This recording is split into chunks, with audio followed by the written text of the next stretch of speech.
From Ford Video Guy Studio in Salina, Kansas, it's McArthur Live with Tim Bartz and Sarah Davis.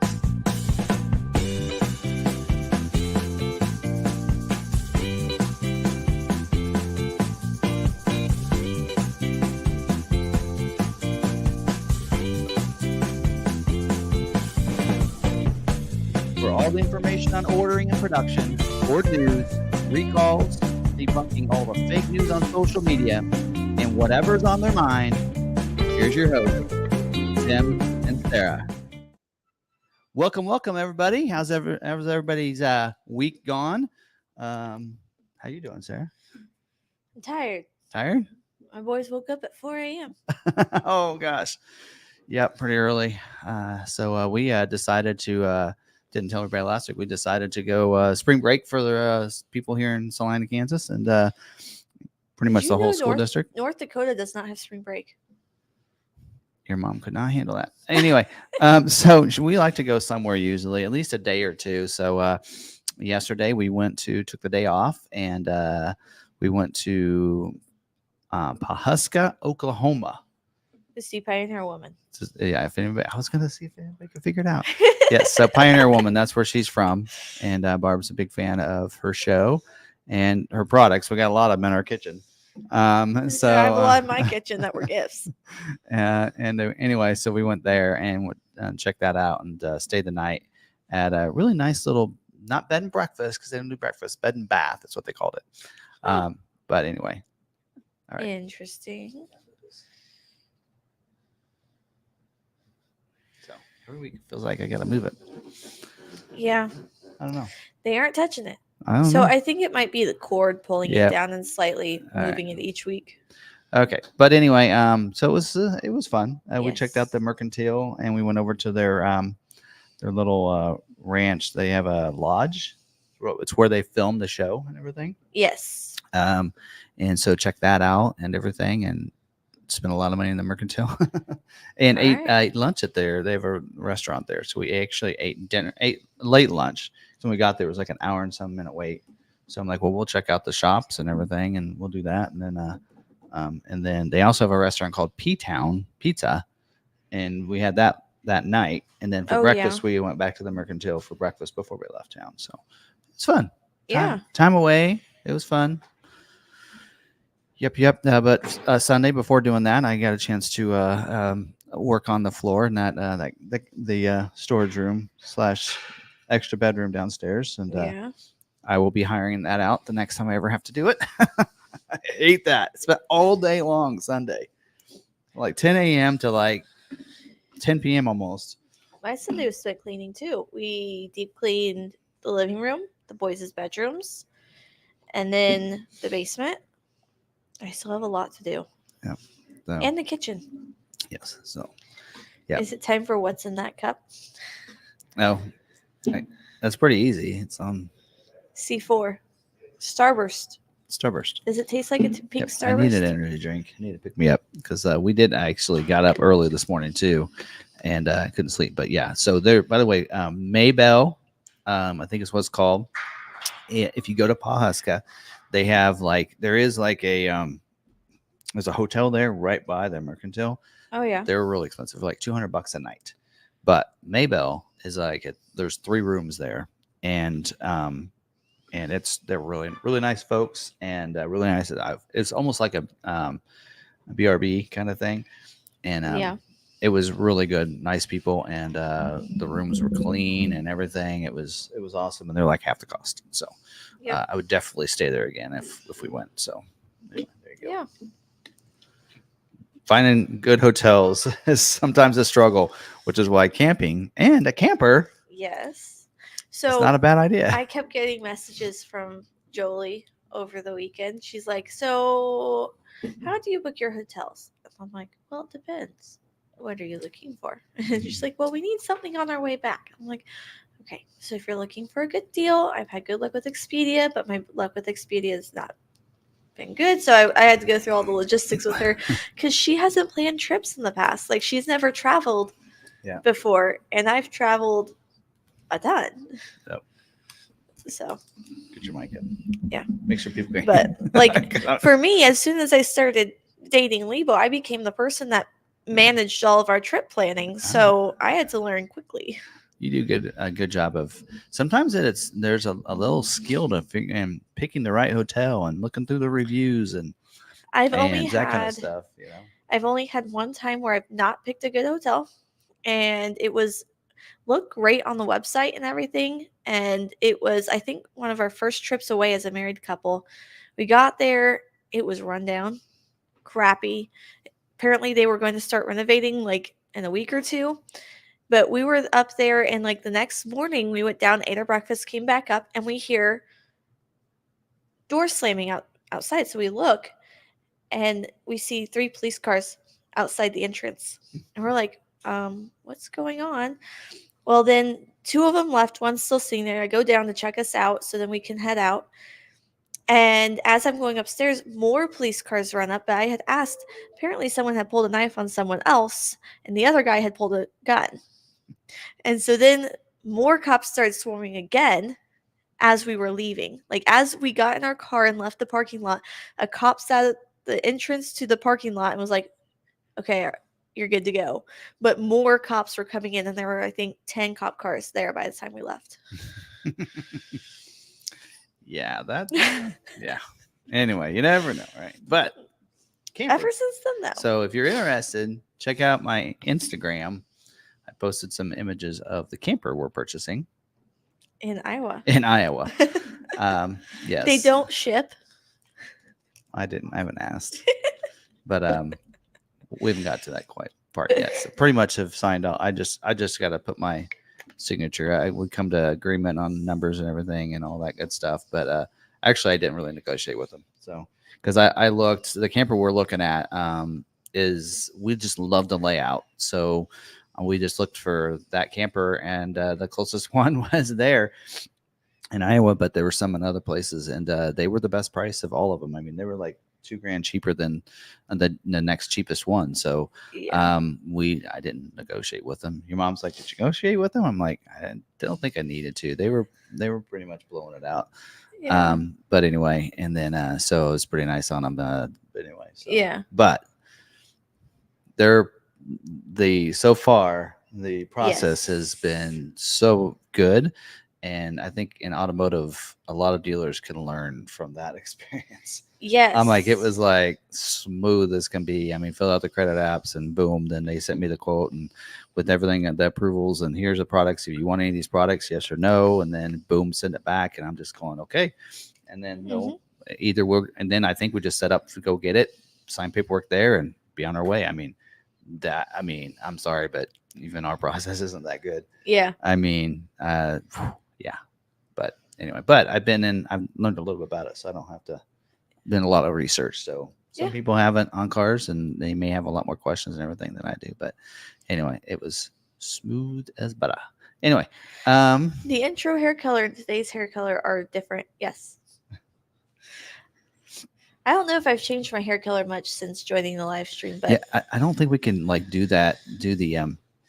our intro live every week. Niles, they're wanting it live every week. Anyway, and I don't think we can get Ridgeview in our showroom every day. Hope you guys saw that in there. But anyway, all right. Well, let's move on. We did 1 second. We got a super sticker from Brandon. Thank you. Oh, thanks. What's the sticker? Oh, number 1. Oh, I can't see it down here. He gave us the finger. The good finger. The good finger. The good finger. Number 1. Anyway, all right, all good stuff there. But yeah. All right. So don't forget, subscribe, all the good stuff. If you haven't already, what you waiting for? We're supposed to subscribe. Not us, but everybody else. Anyway, there you go. All right. Let's see what else we got going on. Don't forget, we are recording this as a podcast. So if you're watching it on YouTube, you can listen to podcasts. Vice versa, if you listen to podcast, come on over and join us every Tuesday night, 7 p.m. on our YouTube channel. Yeah. And soon, we are very close to having a website up and running. So Jeff was showing me what That's he's right. got put together for me. I need to get the homepage, how the wording and everything I want. But other than that, we're about up and running on that. And then you'll be able to see all of our podcasts on there, plus Mhm. the videos I've done on the build, my Bronco build and Maverick build on there too. Mhm. That kind of thing. Yeah. So there you go. But that'll be fun. Anyway, not ready yet, but soon. And don't forget to find us on our socials. I don't share that enough, but we need to. Do I have a new sticker this week? Oh, I don't. I don't have stickers this week. But anyway, so find us on social at Ford Video Guy on Instagram and Threads and X. And you're Beauty Mama Bear. I am. Yep. Mama, MOMMA. Yes. Right? All right. Beauty Mama Bear. All right. So check us out on there. All right.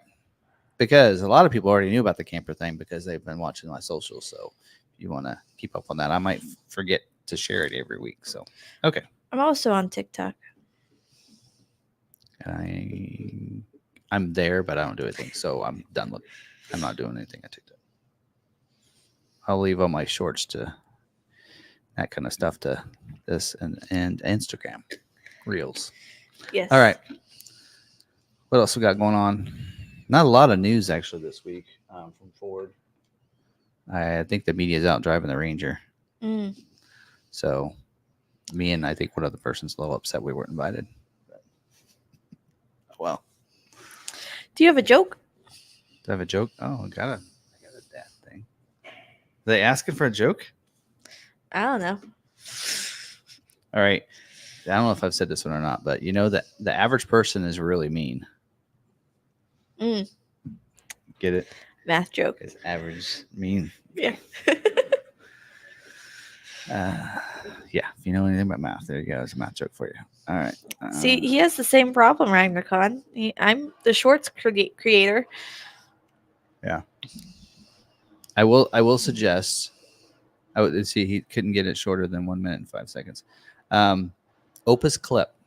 If you ever thought about doing shorts, you can use Opus Clip, and it does a pretty good job of taking your video and getting some clips for you that are short. You let them know you want them this long. And yeah, it does a pretty good job. Yeah, I think you do have to pay a little bit for that, but you can try it out for a little bit first, see if you like it. It doesn't cost a lot. So anyway, yep, try that out. I don't actually use it enough. Paying for it, and I forget every week. I'm like, okay, now I've done that. Now on Wednesday, let me do this. Throw it through Opus Clip, and I forget. But anyway, there you go. All right. Hopefully you guys saw the Maverick Monday yesterday. Actually enjoyed recording that one, and we talked about drive modes as well as we did the trail control, so you can kind of see what it's like, and used it in the parking lot, but yeah, not on the trail. But anyways, hopefully everybody liked that video. And all right, other than that, I don't know what else. I think that's it. Anything else? I don't think so. All right. Members? Or wait, how can you be a member first before we talk about our members? If you would like to become a member, it is right there, that join button. That's right beside the subscribe button. If you are an iPhone user, I knew there was an if there. If you're an iPhone user, you have to do things a little bit differently. You have to go up to your web browser, go up to the little A and big A, and request desktop browser. At that point, you should be able to see it. All of the member content can now be found on the homepage of our channel or under the community and membership tabs. So I'm just, by the way, if you're wondering why I'm looking at my phone, which you probably couldn't see my phone, but I was looking at my phone. So, because I'm just keeping track. So everybody needs to, your mom's not feeling good. So I'm just making sure that I'm checking to make sure if I need to cut this short. But she's posting links to from Ford Authority about the molded in tops. We talked about that. So she's on it. She's staying in the know when it comes to Bronco stuff. So, all right. And it's funny is that's not even coming from me. she's not really into it because of me. It's because of the female Bronco community. She's in that group, and so she's getting the stuff from them, not from me. Haven't been. Live stream every week. Don't worry about me. Yeah. Anyway, all fun. But okay.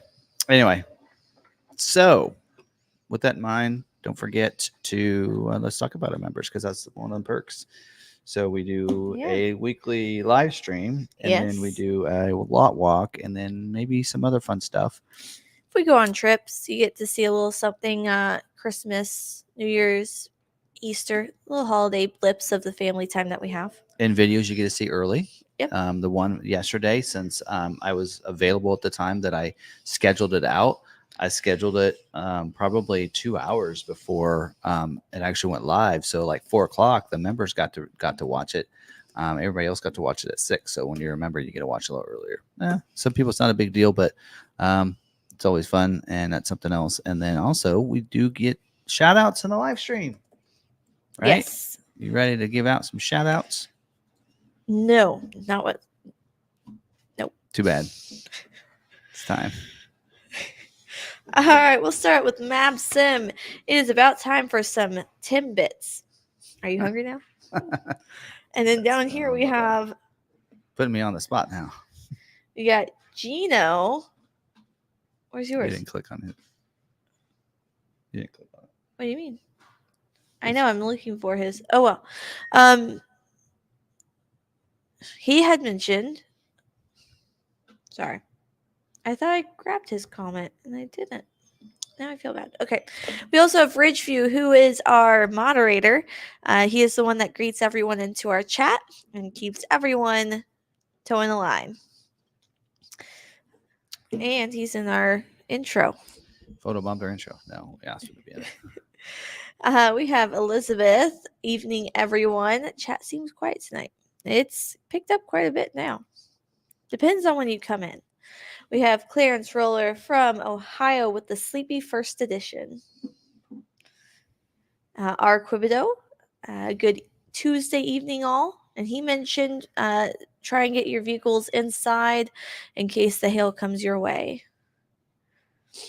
We have Craig Mock. Hello, everyone. Time for our favorite YouTube duo.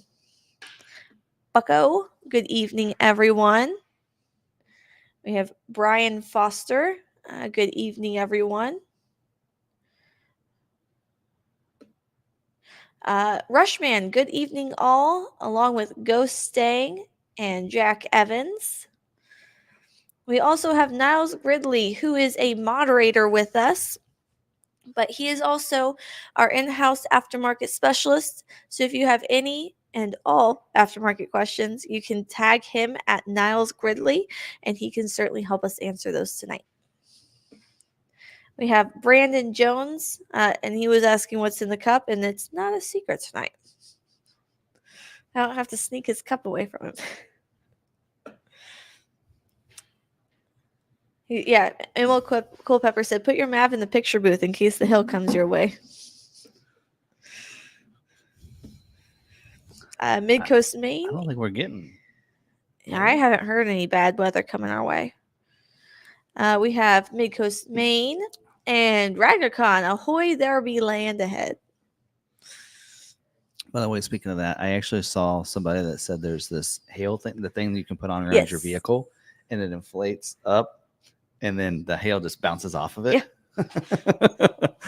I was just thinking, I was like, well, you know what? Benefit of a cloth top, it just bounces off, so you don't have to worry about it denting the hard tops.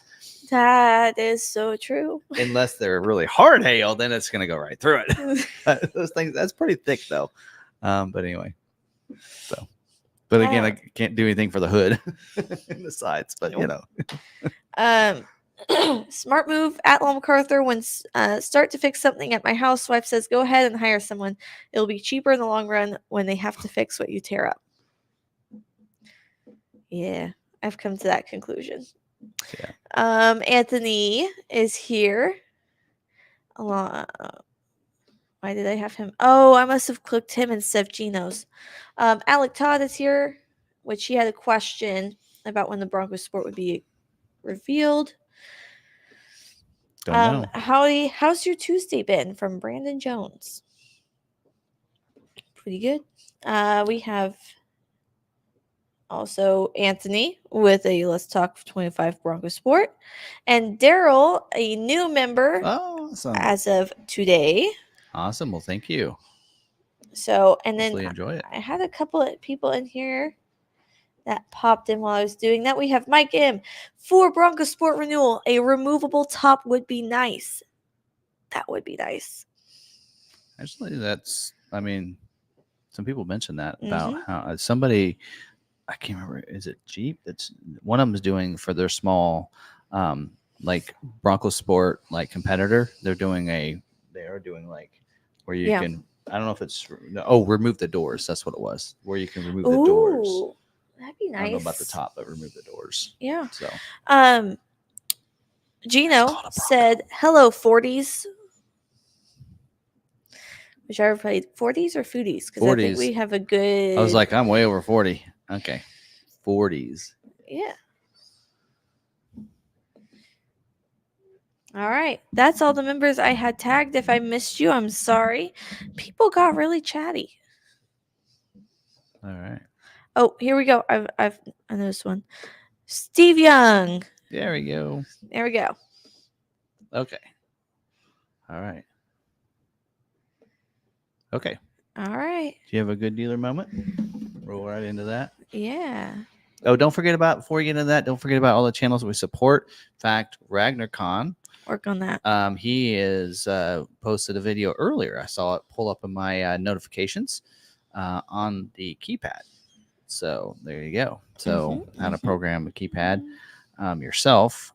He's been doing a lot of them in the series. I don't know if I want to go through go through and program and all that. But he's been going through that.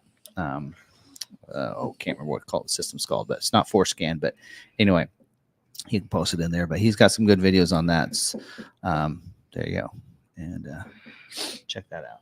Still have my video from when I put my winch on. It's been 2 Sundays now. I got to get that video done.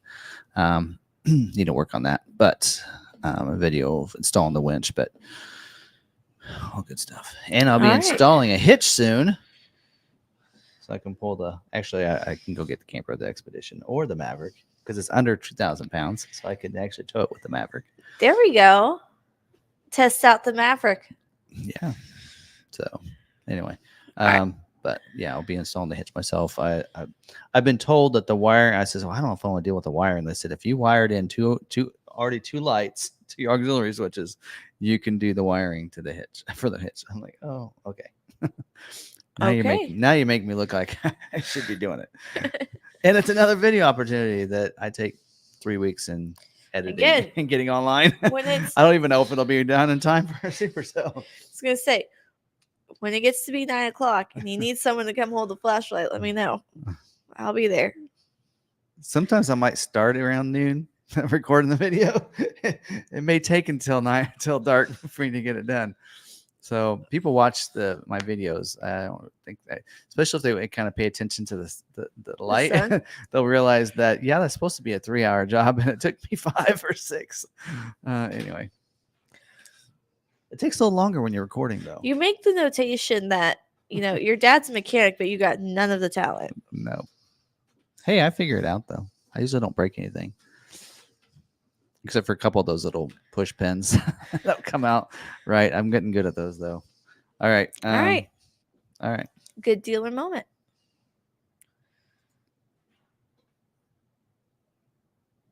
All right. We have Fairway Ford in Greenville, South Carolina. Dealer promises MSRP and no markups for a custom order and honored their word. Buying process once the vehicle arrived was quick with no pushy upselling. Got the truck at the price we had agreed upon at ordering with no markups or surprise dealer add-ons. I asked them not to run the truck through a touch auto wash or put dealer stickers on the paint, and they obliged without issue. At the final purchase agreement, their finance guy will ask you about upgrading the various packages and break them all down, but you are free to select just buying the truck with its normal warranty and no add-ons. I told him I just wanted the truck at MSRP and steering warranty, and the deal was done. He accepted my decision and didn't try to push me into a package I didn't want. I was in and out in just under 40 minutes. I definitely would recommend this dealer if you're in the area. extremely easy to work with and honest. So Fairway Ford in Greenville, South Carolina. There you go. Kind of like the RV dealer I'm working with. They didn't push it like, here's the products you can get if you want. Learn more about it. Clicking on it. Awesome. Anyway, okay. All right. So Onwards. we're going to go into scheduling information, and this is going to be good stuff because this is for May production. So we are starting this week for May production dates. So new set of allocations, basically resetting. And so we'll go through and actually list the allocations that we have on each of these and let you know what's scheduling. If you have any questions while we're talking about this, about scheduling information and all that, make sure you do at Sarah Davis.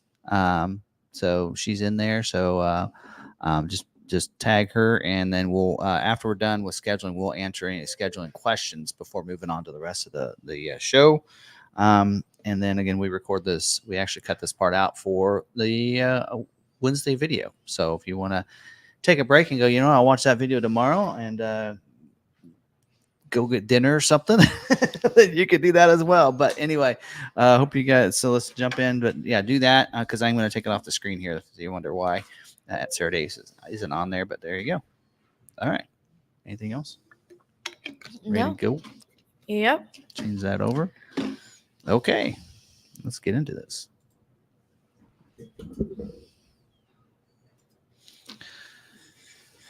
All right, so let's get into first talking about the different terminologies that we have here of everything. So let's go up here and go through that. All right, so don't forget what we're talking about here is scheduling information for if you have an order, an order placed, and you want to get scheduled for production. That's what we're talking about here is getting that order scheduled, that custom order. So those orders are placed in the order bank where stock and retail orders both are placed. And then if you, of course, it's a retail order is what we call a customer placed order. So that is for somebody that's not for stock, and it's for you. Your name's tagged and attached to it. A COVP needs to be done. And all that stuff. Stock orders are where a dealer would place those stock orders. So if they don't have enough retail orders and they get allocations, which we'll talk about in a little bit, then they may need to add some stock orders to fulfill those rest of those allocations because they sell enough vehicles that they get those. And some people like just buying a vehicle off of a dealer's lot and seeing it in person before getting it. Priority codes. Now, priority code is attached to those orders. It can be anywhere from an 03 to a 19. For retail, I need to update this slide. I say that every week, but need to get that updated. 20 to 80 is for stock. Lower the better. So retails will always be looked at first with the same configuration. So configuration is looked at first. Priority is next, and then when the order was submitted is third. Scheduling, that is when Ford schedules an order for production. In the future months. So what we're talking about is for May scheduling for this week. So May dates. And then that production date, they're going to be scheduled to the week, to the day. As you get close, a lot of times the orders will be scheduled to the week because they schedule out 2 months in advance sometimes. And then as it gets closer, it'll get scheduled to a day. And sometimes that can move around until like the week before. And then allocations. Ford gives dealers allocations to schedule their orders. You have to have an allocation to get an order scheduled. So a dealer earns those allocations based on their sales for each model within their region. There's some other ways they can lose allocations, and that is if they have too much inventory already that they have on their lot or they have coming in, that can actually lose allocations they might have earned because to try to even that out and everything. Constraints, that is an option that may be in short supply or take longer to build. And then capacity, that is their planned production. So anytime the demand is higher than the capacity, that's where you get that constraint or that limited or exhausted availability. That's when you see that where something's over. If you have more orders in the system than what the capacity is, that's where you have that limited availability or exhausted availability situation, which we'll talk about. Job 1 and job 2, that is production run within a model year. They split into two different jobs. And that's because if they need to introduce anything halfway through the year or make a change because of supplier availability, they'll make that change for a middle of the year and not have to, wait until the next model year to end it or to balance it out because of one little thing like that. So we'll see that they've actually did that on the F-150. We'll probably talk about that later. Balance out, that is where they end the production of a certain trim, model, color, that kind of thing. You see that towards the end of the year. Edge is balanced out. 24 model year Explorer is now balanced out. So that's those situations there. All right. So there you go. Okay. Now let's get into scheduling for this week. And again, this is the first week for scheduling for March or May production dates. So 24 model years, the first one we're going to talk about. And they're doing retail scheduling only. A lot of times the first week of scheduling for a production month is will be retail first. They always want to make sure the retail orders are scheduled first, so they'll do only retail scheduling and no stock scheduling. And that's the case with Mustang. Order banks are open up right now for 24 model year. You can place an order. We currently have 4 allocations for us for this month. And they are scheduled for the weeks of April 29th through the weeks of May 27th. And most of the models will be those same dates. Now, they have a lot of exhausted availability items on here. They mentioned Dark Horse Appearance Package, the Mustang Night Pony Package, the 20-inch by 9-inch premium painted aluminum wheel, the 18 by 8-inch machine face aluminum wheel with the high gloss ebony painted pockets. That is okay. So those wheels are 64M is the 20-inch wheel, and 64F is the one I just mentioned, the 18. 642 wheel, which is 19 by 8.5-inch premium polished aluminum wheel, and then wheel 64S, which is a 19 by 8.5 sinister bronze painted wheel. That's your bronze appearance package one.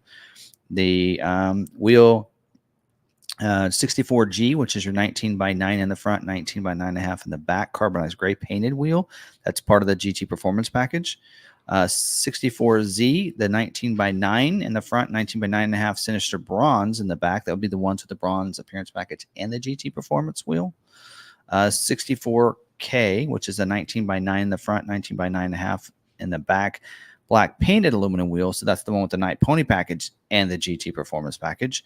And then 645 is the 19 by 10.5 in the front, 19 by 11 in the back, tarnished and dark wheel. That's included in your Dark Horse handling package. And then the black painted roof is also exhaust availability. So it's crazy that these are all exhausted already in the first week for scheduling, but I can't. Almost every wheel is in there, so I don't know what they're going to do. Anyway, so but if you have any of those wheels, then it could take a little longer for yours to get scheduled. May not get scheduled this week.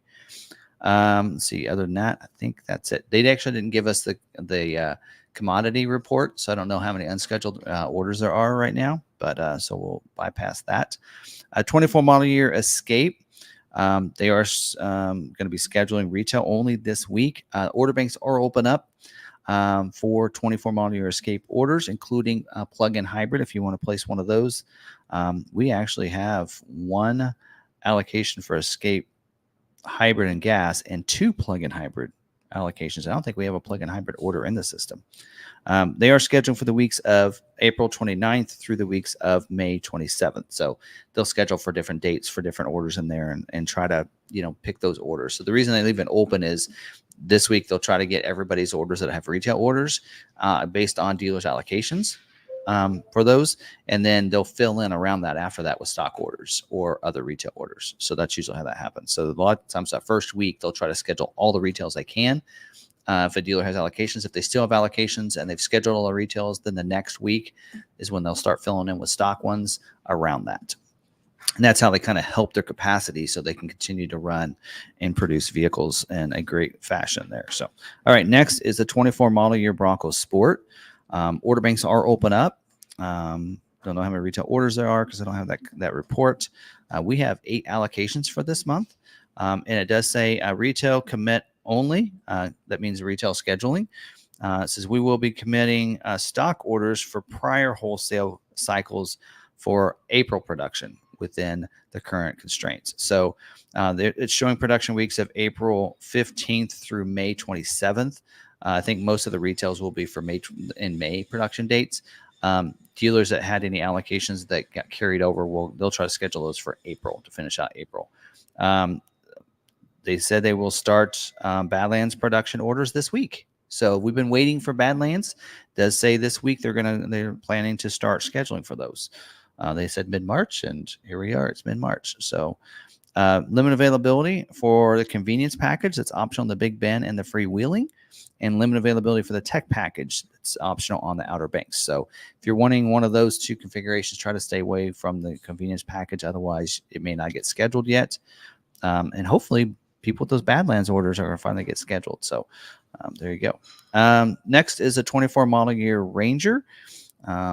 Order banks are open up for the 24 Ranger. This month we have 3 regular Ranger allocations and we have 1 Ranger Raptor allocation. So, and I think we might have fulfilled that Ranger Raptor allocation already with an order. They are scheduling only for for Raptor orders this week. So keep that in mind. There you go. And then really nothing else in there. It says, please submit Ranger orders in WebDo to match your open allocation by Wednesday, March 13th, just tomorrow. So we'll need to double check on that. Make sure we got that allocation, that order in there. All right, moving on. 24 model year Bronco. Order banks are open up for about all configurations other than Heritage and Heritage Limited orders. So those are closed off, but everything else is open up. They're only scheduling for Raptor, Heritage, 2-door Heritage Limiteds, and Everglades this week. They're scheduled for the weeks of April 29th through May 27th. The weeks of, I should say. Best availability this week for your Heritage Limited is 2-door. That is going to be open. That's primarily what they're scheduling. No availability for 4-door Heritage Limiteds. So, and Heritage Limited, every dealership is supposed to get one. We're actually getting a second one, and we have that should schedule this week. Don't know if it's been fulfilled yet, but if you're thinking about getting a Heritage Limited, we are doing MSRP pricing on that one.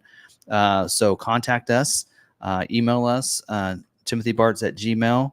If you're wanting to go ahead and get one of those, we'll probably wanting to put in that 2-door. So hopefully you're wanting a 2-door because that's what's going to take there.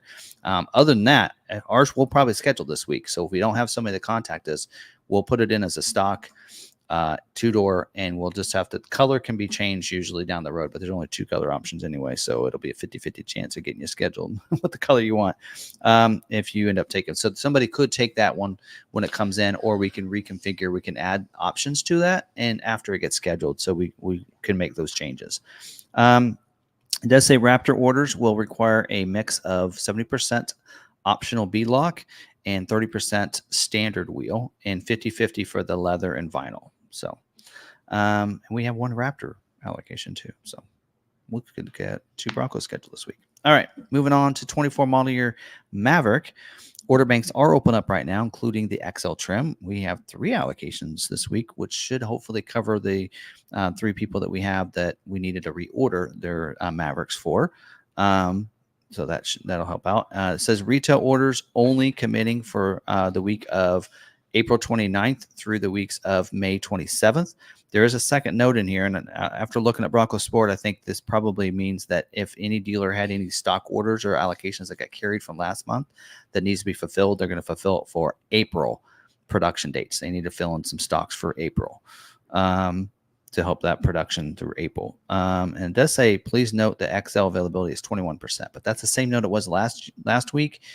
And they said that this May's production is supposed to be 25% on XL. So I don't know if that just hasn't been updated from last week or not, because all the other notes from here on out are the same as they were last week. So it says best availability is for XLT or Lariat orders with the 2.0 EcoBoost gas and trimmer off-road package. So if you're wanting the trimmer.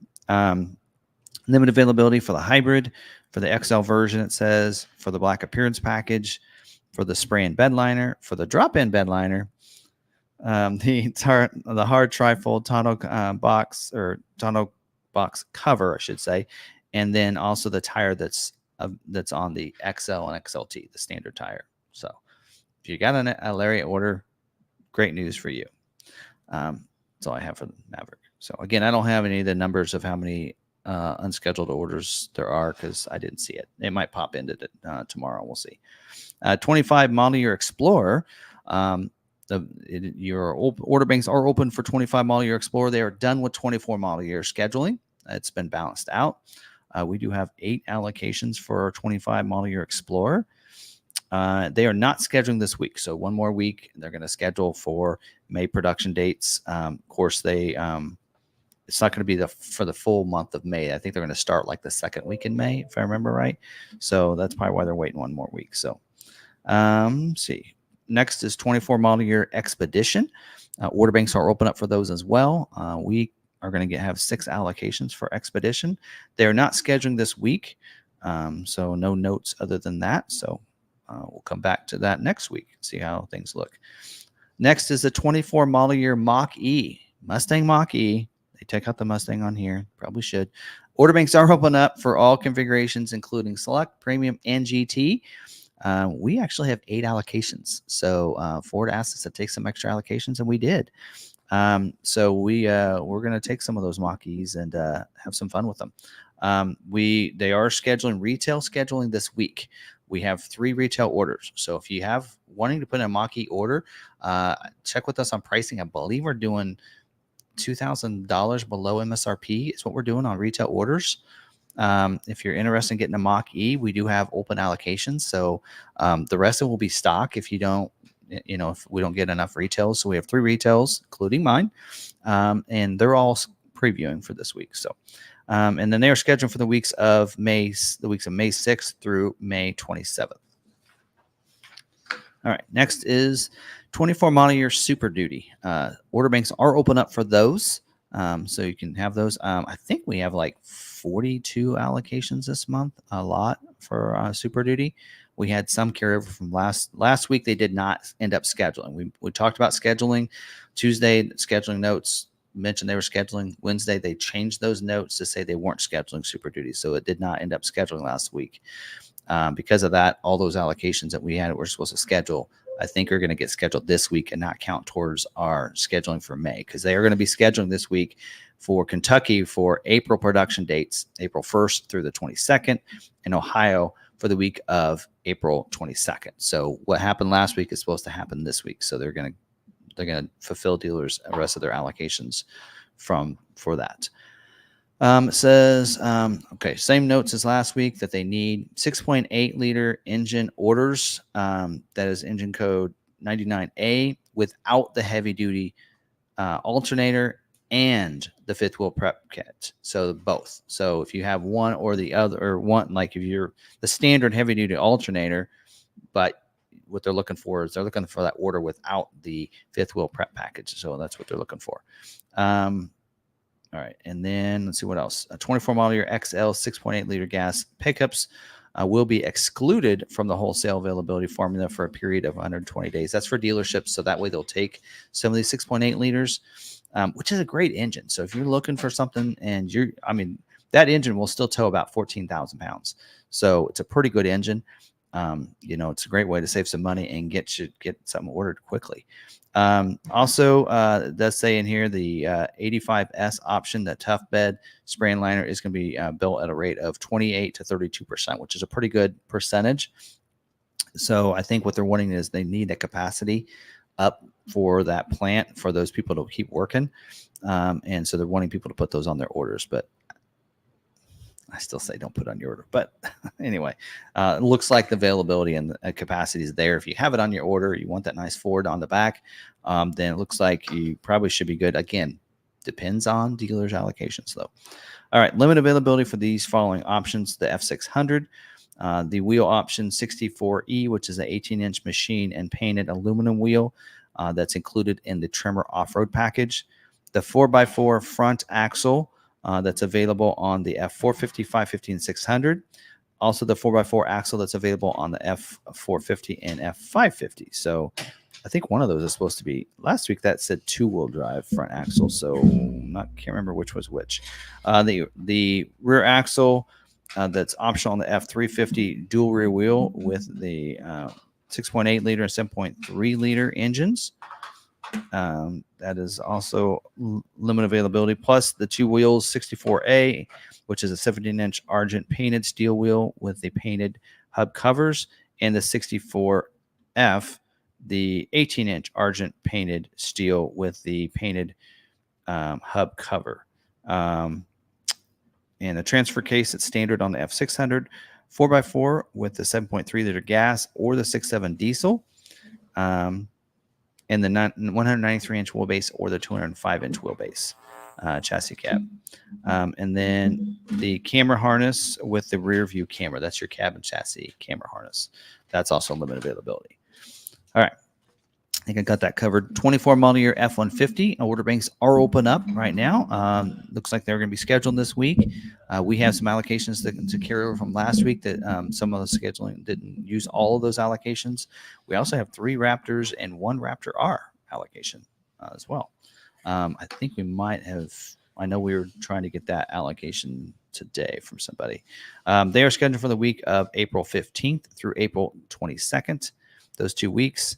And then it says all Lariats equipped with the bed utility package, King Ranch, Platinum, and Tremor 402As will need to have the Pro Access tailgate removal, the freestanding option added to be scheduled for production until further notice. So if you want your truck produced and you don't care about the Pro Access tailgate, you need to add the removal option 63X to your order or will not get scheduled right now. So if you want the Pro Access tailgate, leave it on your order.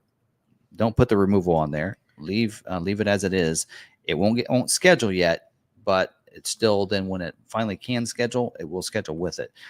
Stock ones though for dealers, they're going to automatically put that removal item option on their orders. So if you're looking at stock ones out there, keep that in mind if the job to order there. Starting Friday, March 1st, Ford is okay. I just mentioned that. So. And just my own words.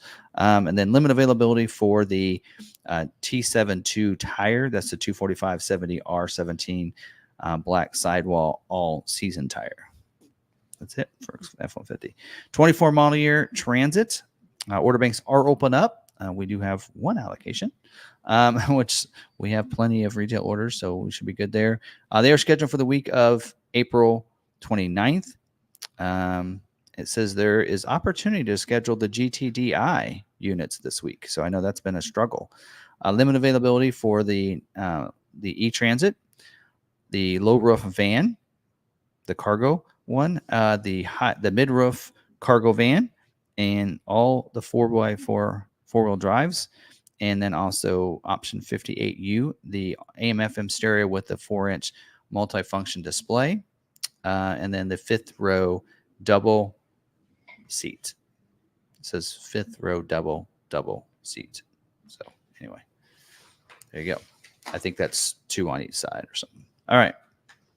That is all the scheduling for this week. So again, if you're watching this from our Wednesday video, don't forget, drop those comments down below and I'll try to answer those. Those that are watching this live, back to you, Sarah.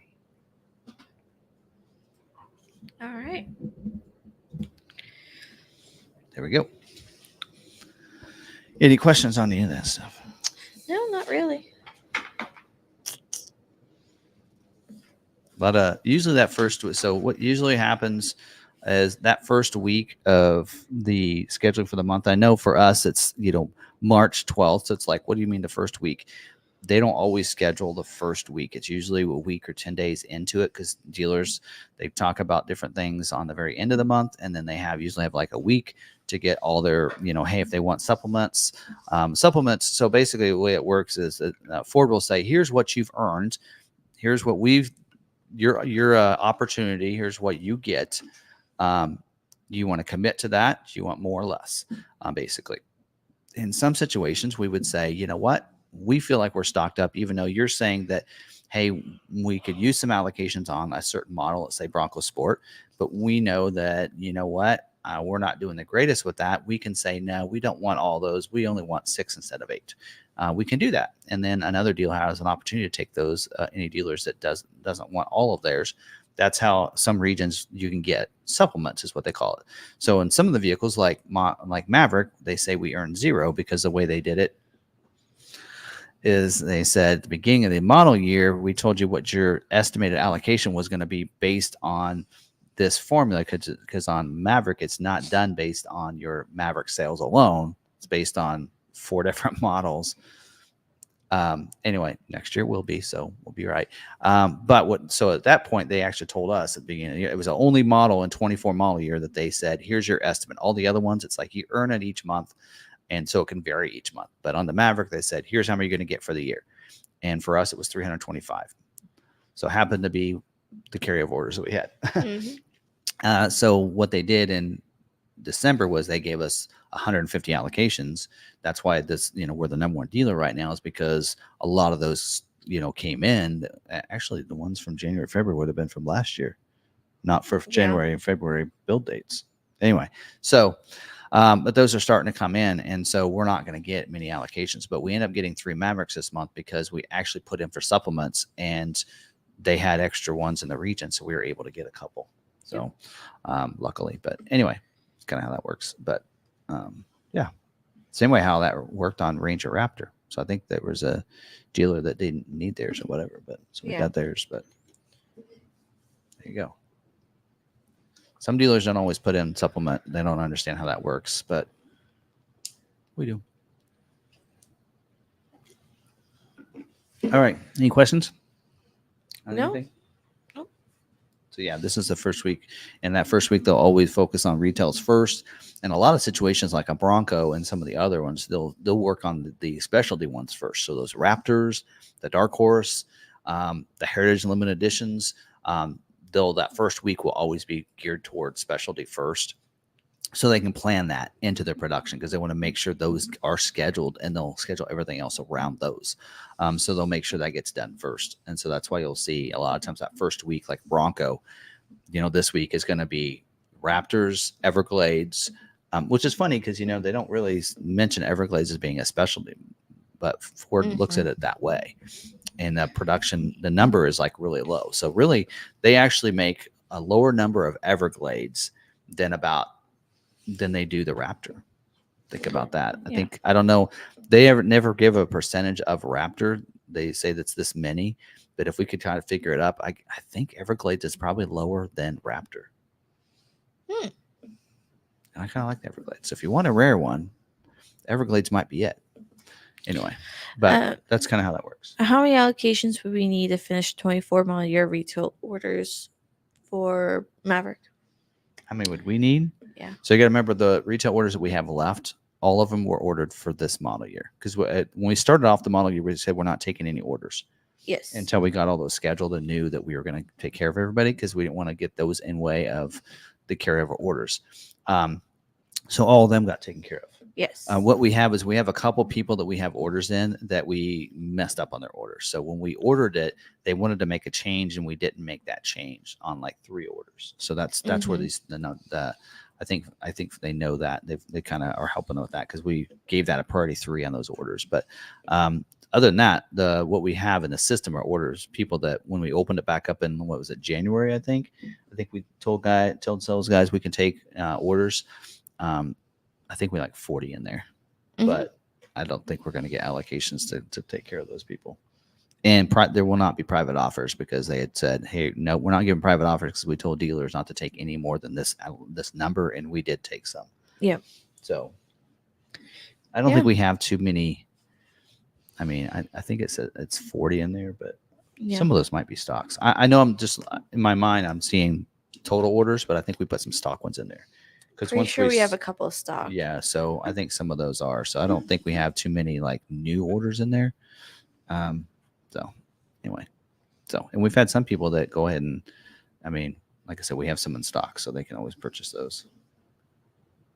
Especially somebody that ordered a new one in 24. There's no private offer for them. So they're not going to get a better price than what's on the lot. XL is the only thing that went up. It went up, what, $400, maybe $500? I think. Other than that, XLT and Lariat did not they have not gone up in price. So they can buy off a dealer lot for the same price they could order one, right? Yep. So exactly. Right. Any other orders or any other questions on ordering? Nope. All right.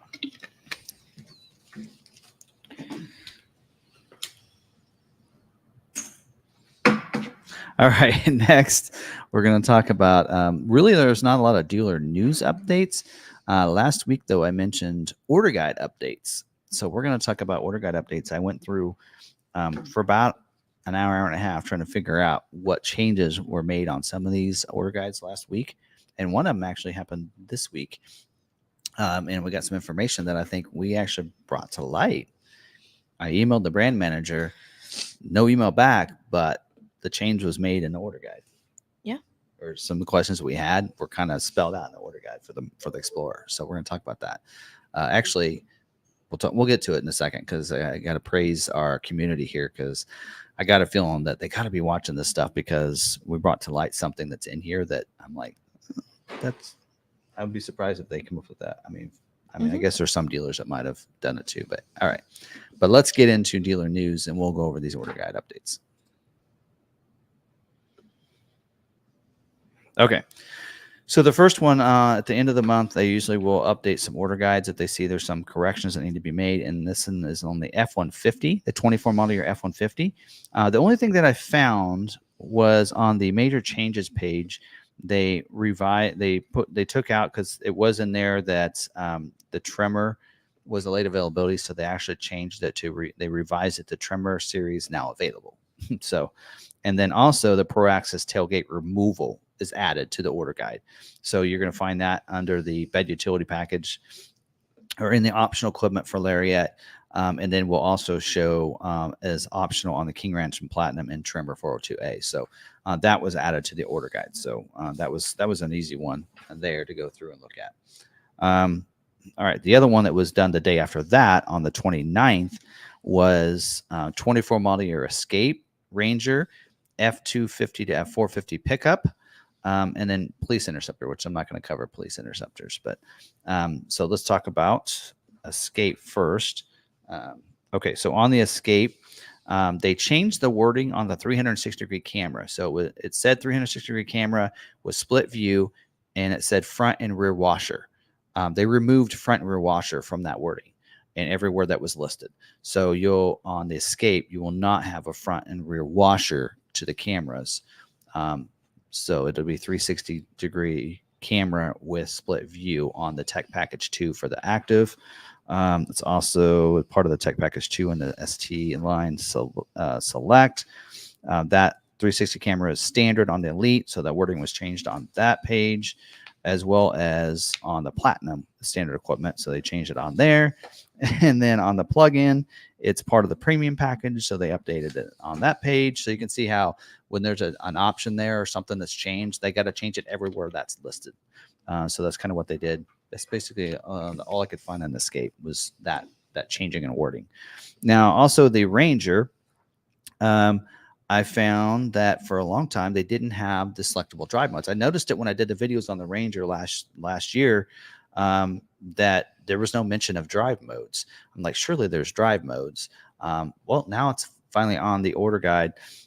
So selectable drive modes include normal, eco, sport, tow haul, and slippery mode. So that's that was updated on the standard equipment. They also, on the optional on the XL, as well as in some places, other spots, the standard equipment on the XLT and such, they changed the wording. It was 400 watt outlet. Now it's updated to 120 volt / 400 watt in cab and in bed power outlets and LED bed lighting. So I think what they had was at the end of LED bed lighting, they had the in cab. They actually, I think it said 400 watt outlet, and it didn't mention that it was in the cab. So they just changed that wording for that. So that's an optional equipment for the fleet on the XL, not available for retail. And then it's standard feature on the XLT. Also, I didn't notice this until just now, but everywhere that they have driver assistance systems, they've added the word advanced. Advanced driver assistance, in case you didn't know that was an advanced system. Okay. So they added on the Raptor series. I also added that wording about the outlets and the cabin and the bed to the functional equipment. And then, they also updated the drive modes for the FX4 because FX4 gets an extra drive mode. So instead, you get a mud ruts and you get a sand, probably instead of the eco and the sport mode, just like it is on the Maverick, I'd assume, unless you have a forescan in. whatever. Anyway, I have to find somebody. Actually, we have it in the shop because I'd love to have sport mode in the trimmer. Mm-hmm. Anyway, let's see. All right, on the Super Duty. Super Duty was really hard for me to find anything, but I went through like these pages and I struggled to find any change. They did change. I guess they had the box link was being deleted for this year, or being removed, and include. And so what they did is they actually showed that it was going to be deleted in the mechanical as well as the exterior. So evidently they had it listed in 2 places last year. So they removed that from that I noticed. And then only thing else I could find is on page 11. There's electrochromatic self-dimming rearview mirror, and it had the dot under XLT, but also had the dot for the day-night mirror. So I think they figured out that they messed that up, and so you have to go up to Lariat and above to get the auto dimming. I call auto dimming rearview mirror. It's day-night on XL and XLT, so they fixed that. That's the only thing I could find. I don't know. There was a bunch of other pages, but I could not see anything different from any of them. Now on the 7th, they did an order guide update to the Explorer. So this one is, I'm really excited to talk about this. So thank you, community. All right. So on the major changes, they changed the wording on the functional from infotainment system to Ford Digital Experience. And they also changed the wording where it said Google built in with Google Assistant, Google Maps, and Google Play Store. They changed that and they removed Google built in, because that implies that being built in means you should get it no matter what. So we'll talk about that.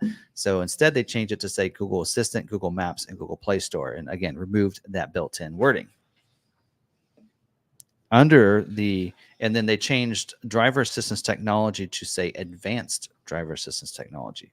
That when I looked, I'm like, okay, something got kicked down to the second page, but I can't figure out what. Well, when they added that word, it added continue to there. But anyway, but under the Ford Digital Experience on the standard equipment for the Active, which would go along with all models after that, again, they updated and took out the Google built-in wording was removed to say Google Assistant, Google Maps, and Google Play. And then also the disclaimer at the bottom, Ragnacon, we've talked about this the week we were talking about Explorer, about the connectivity. So let me read this. So it says eligible 2025 model year vehicles receive complimentary access to 3 years of Alexa built in. See, that says built in. And 1 year of Ford Premium Connectivity Connected Service Plan enabling Google Assistant, Google Maps, and Google Play, which begins at the new warranty start date.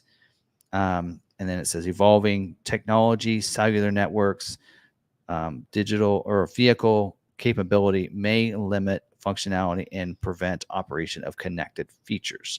So you get 1 year. Like he had said, he read that in the disclaimer on their main website, did not make it an order guide. And I said, I like to go by the order guide.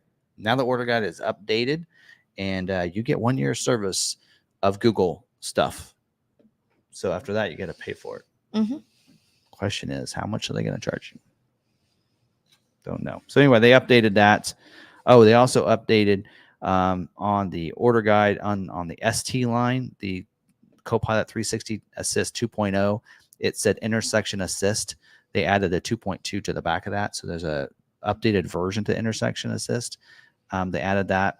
And then they also, I actually had noted this when I did, if you watch my video on the ST line, they actually had under the pre-collision assist with dynamic brake support, forward collision warning, and pedestrian detection.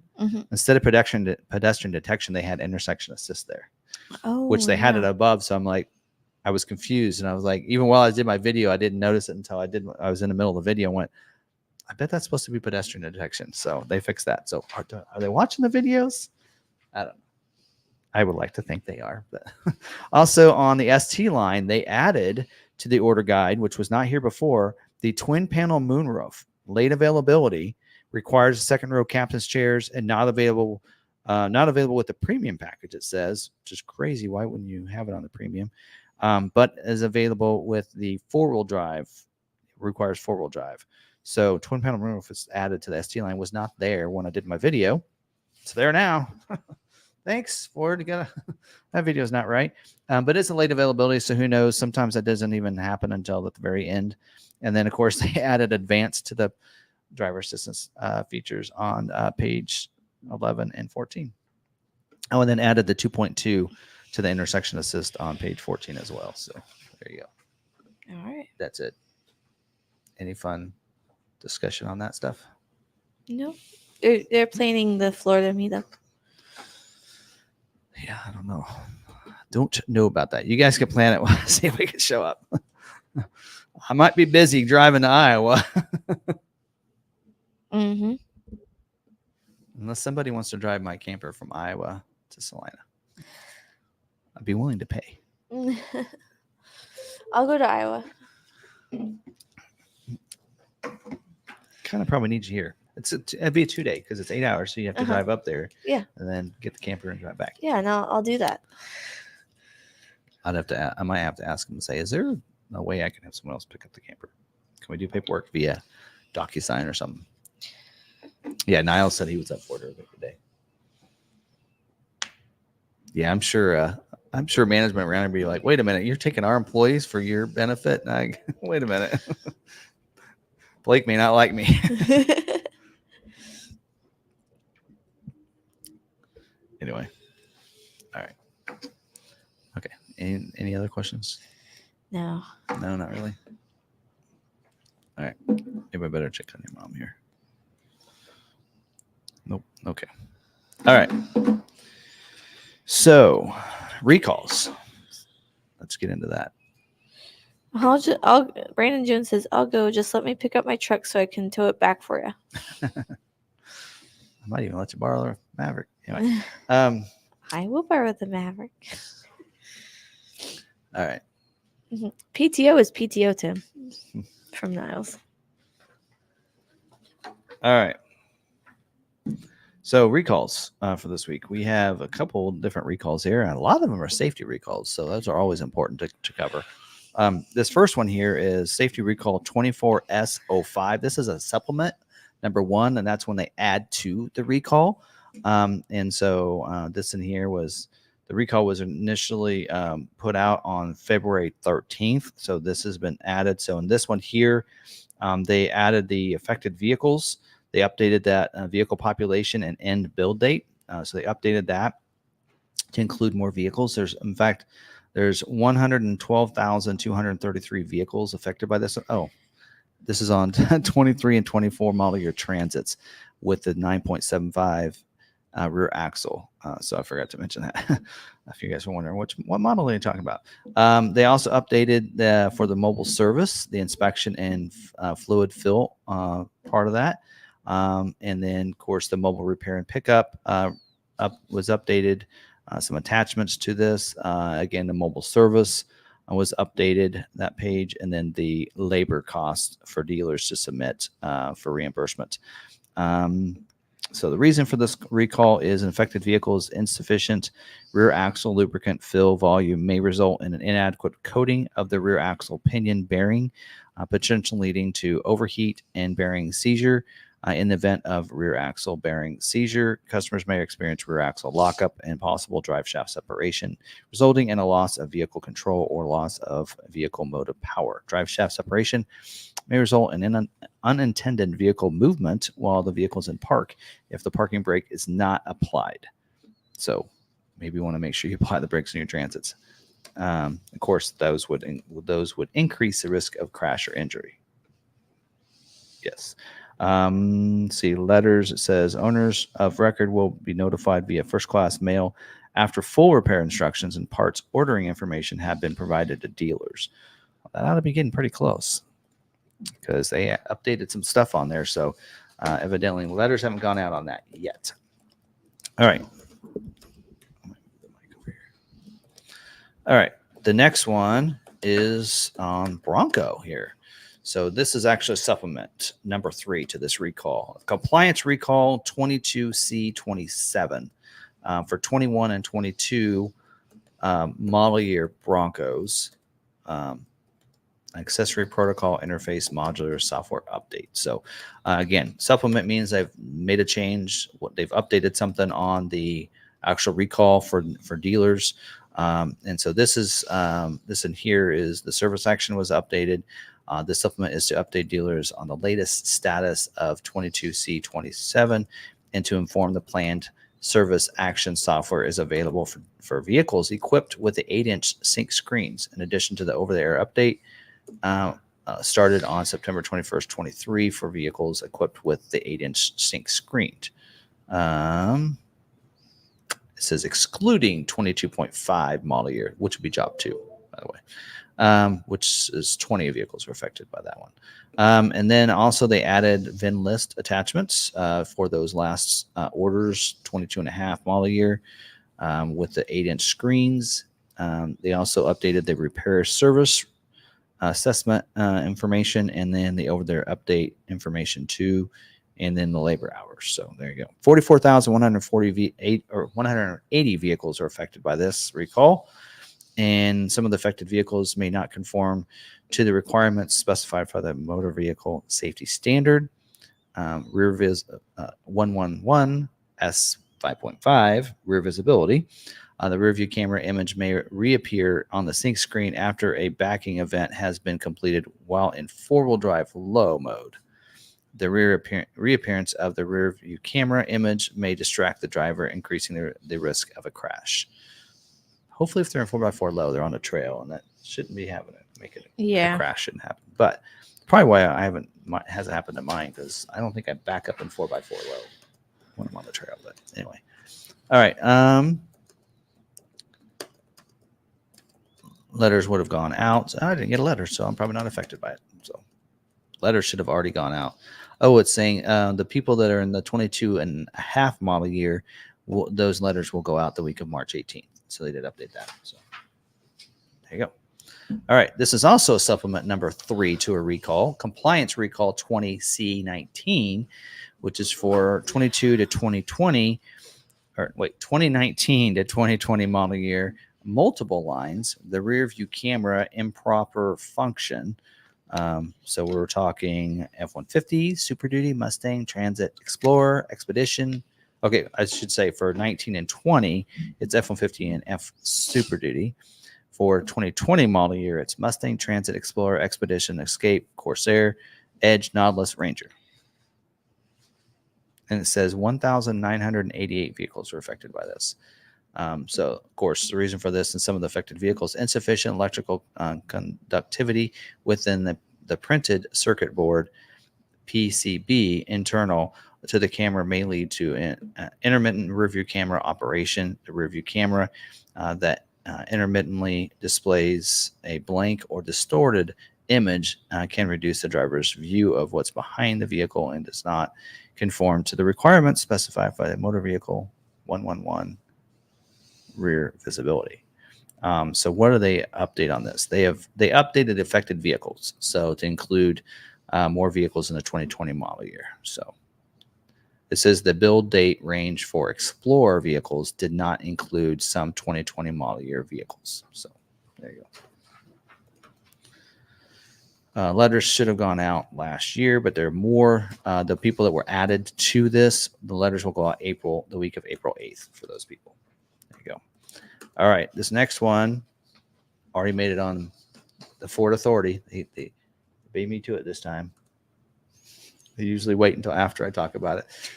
They beat me to it this time, so now I can't say that they are watching the live stream. This is an advance notice to safety recall 24S17 on certain 2024 model year Maverick vehicles. One's built January 19th of 24 through January 26th of 24. Only 217 vehicles are affected by this.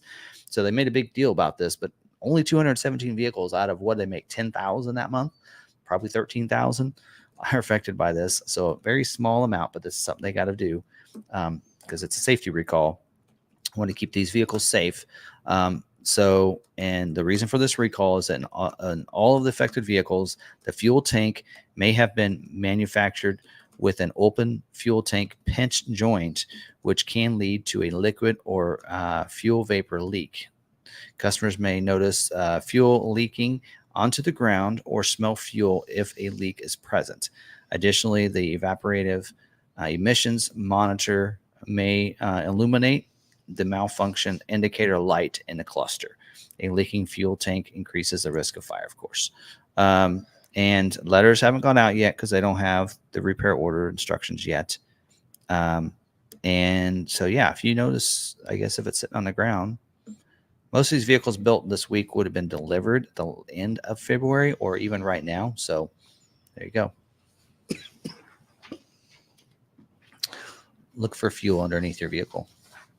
Inspect it before you take off. 217 vehicles. All right. Very small number. All right. This next one is equipment recall 24C04. This is an advance notice as well. So it's not an official recall that's been published out. And 73 vehicles were affected by this. This is for 2017 to 2019 Super Duty vehicles with the high series LED service headlamps. 73 vehicles affected by this one. Actually, it says the population of this equipment recall is 1,505, 73 of which are VIN specific. So they don't have everybody's VIN. It's not specific to the VINs. Reason for this one is some of the affected vehicles were repaired using certain service replacement headlights or headlamps that may not conform to the requirements specified by the Federal Motor Vehicle Safety Standard number 108, lamps, reflective devices, and associated equipment. Table X1X. Related to the lower beam photometric requirements. Ooh, that's a mouthful. Your dealership may have either serviced or an affected vehicle or be sold over the counter one of the suspect replacement headlamps produced with certain date codes. So of the 1,500 that were repaired, 73 might have had the wrong one on there. So it says owners of record will be notified via first class mail after repair instructions and parts ordering are sent out to dealers. And this last one is on safety recall 24S16, certain 22 to 23 model year Bronco Sports and 22 model year Escapes with the 1.5 liter engine. We've actually talked about this recall before. 41,057 vehicles were affected by this. One here, now it looks like they might have instructions. Looks like they do. So this in here is in some of the affected vehicles, there is a possibility that a high pressure fuel injector may crack, which may result in fuel accumulating on the top of the engine, liquid fuel and or fuel vapor that accumulates near a sufficient hot surface may ignite, resulting in an underhood fire, increasing the risk of injury.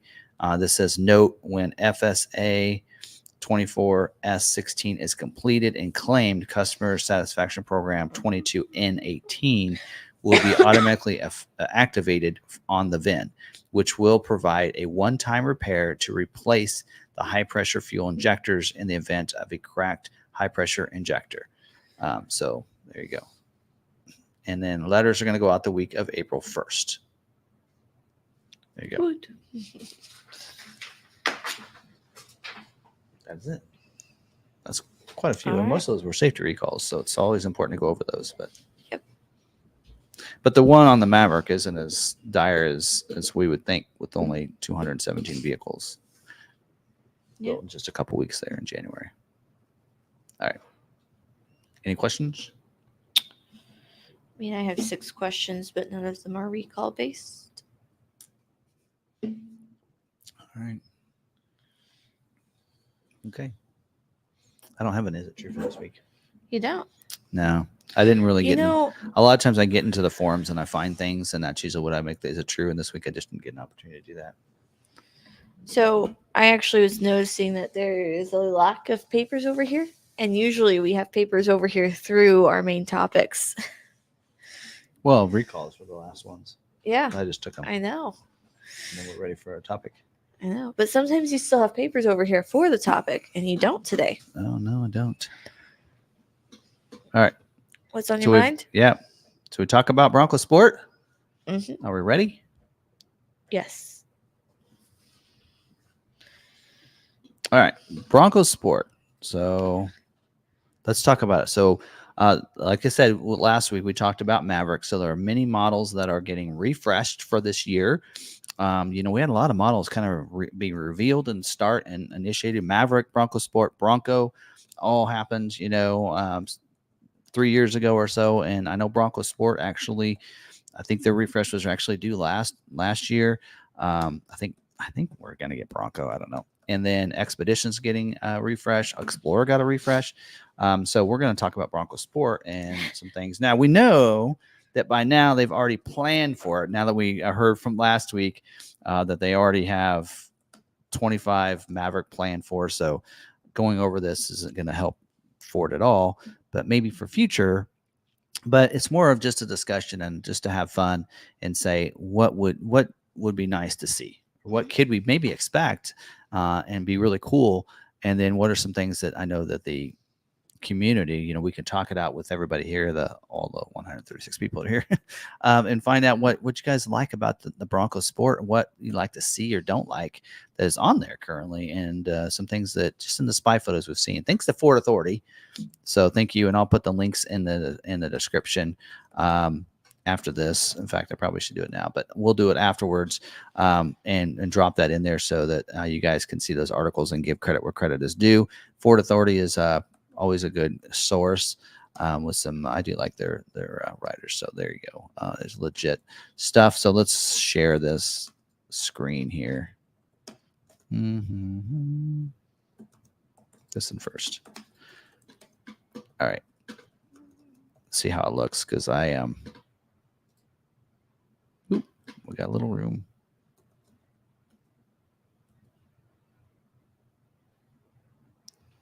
There we go. I like to fill in the space completely. So here we go. So they actually showed this refreshed 25 Bronco Sport Badlands potentially spotted. They think it's a Badlands edition. So there you go. So they kind of see this in right here. Of course, they have this all badged up and camouflaged up. So usually what we do see is a new grille, sometimes a new headlight, sometimes a new fascia, which is what's down here. And a lot of times we'll see, the bottom as well. Nope, don't want that.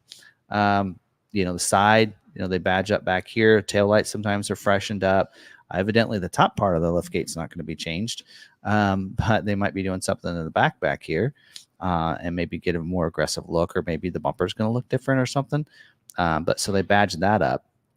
And then typically we don't have any pictures of the inside. I got another article about the inside. So anyway, but one things you can notice with this image, was it this one? Oh no, it's not that one. Nope, not this one. Okay. Anyway, so we'll usually see a refresh of that. So let's go to this other article here. So this in here, can you guys see that one? Yeah, you can see that one. Okay, so this in here, you can see a little more almost through that a little bit better. So that looks like the grill's going to be different and updated and everything. I don't know what's going on down here, but anyway, this is more about the interior. So you can see, right, here's what the screen looks like now, currently. 8-inch screen. Does have Sync 3, by the way. So we'll probably see that updated, at least Sync 4, if not the 4 digital experience. And you look at this screen right here, that looks like the Escape. So they actually, this year, what you're seeing, that's a computer. So that's the programmer that's in the vehicle, and it's plugged in. So it's wired in so they can make some changes and everything. So this screen here, though, you can see is down here at the bottom. That is just like the Escape screen.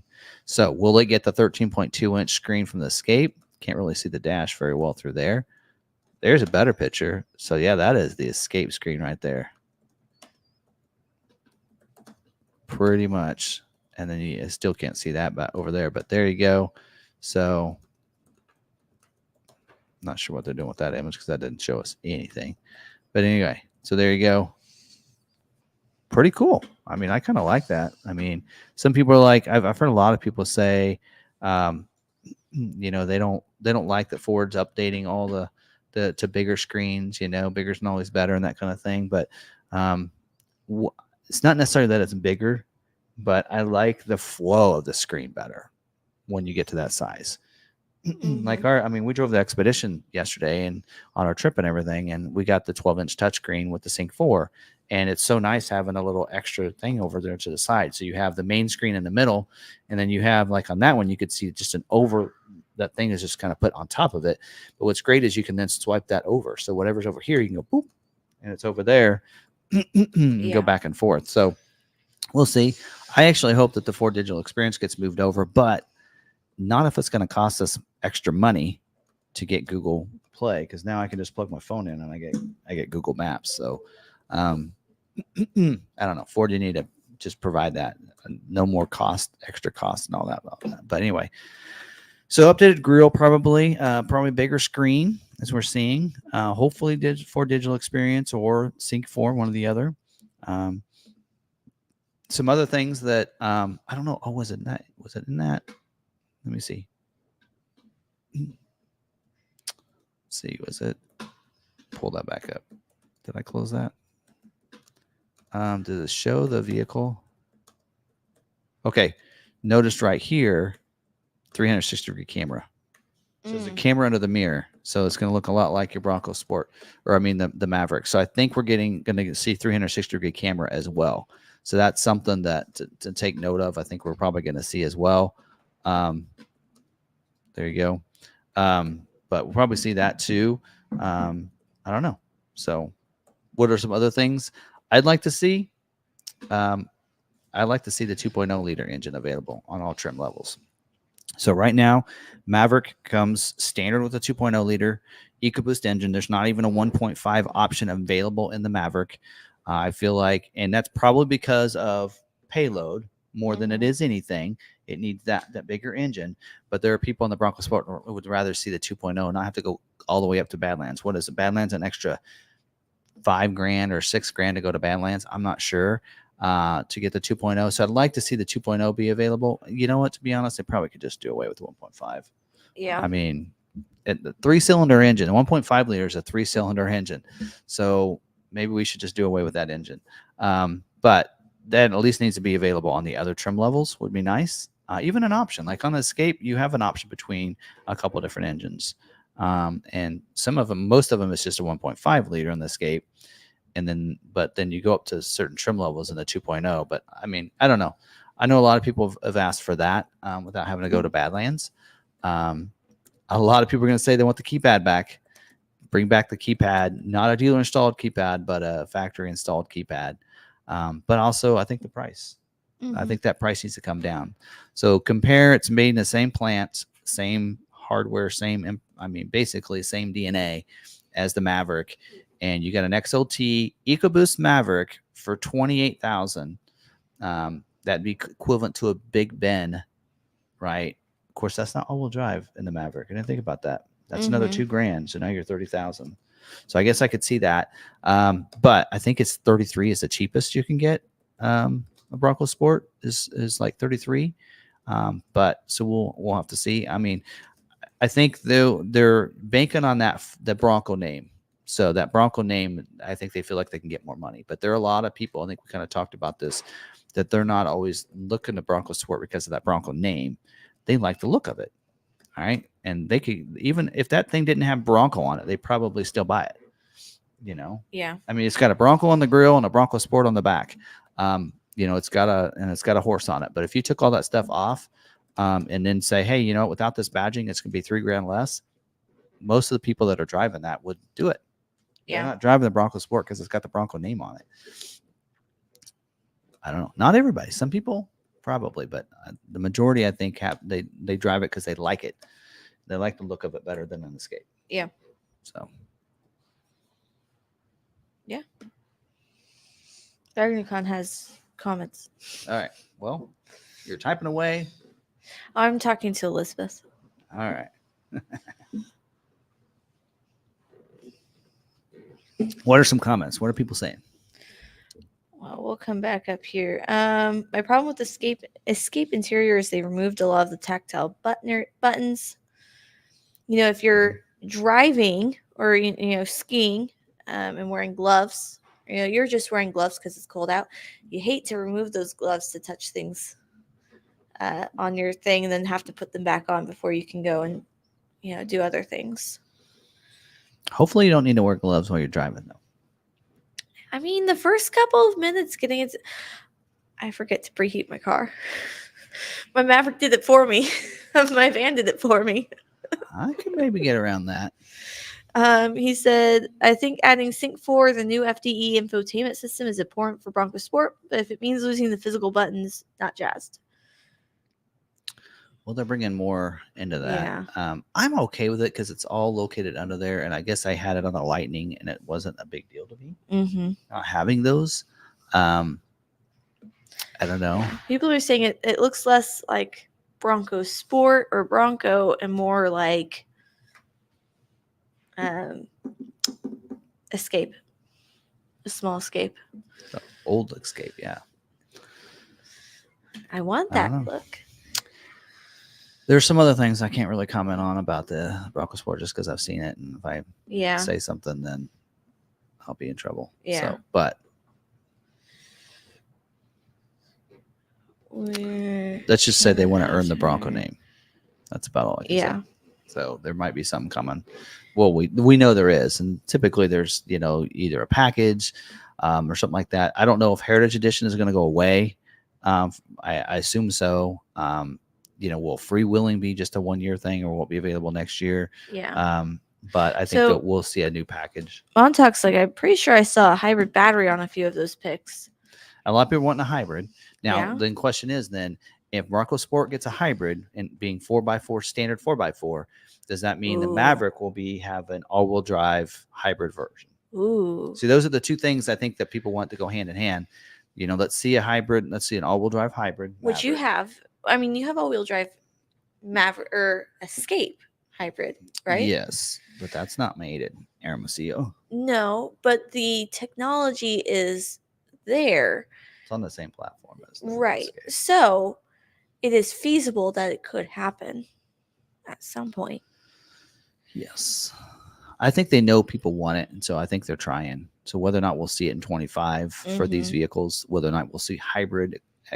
Now, I've been told that, of course, it's not a new gen. It's not a next gen. This is not a second gen Bronco Sport. It's a refresh to the first gen.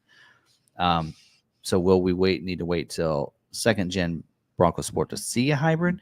But I mean, they've said every new vehicle they want to do is they want to put a electrified version in every model. So that means giving us a hybrid Bronco Sport or plug-in, doing the same thing for Bronco, Expedition, some of these others, and seeing those, because I do think that they want to get more into the hybrid game because, we know that one of the reasons that they added electric vehicles is to help with their miles per gallon, to be under the CAFE or whatever they call that. Yeah. But if they had more hybrid versions that people purchased, then that would also help bring that miles per gallon down as well, or up. Miles per gallon, whatever. Anyway, take it up. It would help. It would help, right? It doesn't need to be all electric, but so we'll see. Yeah. I know that they want to get into more of that. They need to get more into plugins too, because I think there are a lot of people who don't understand plugins.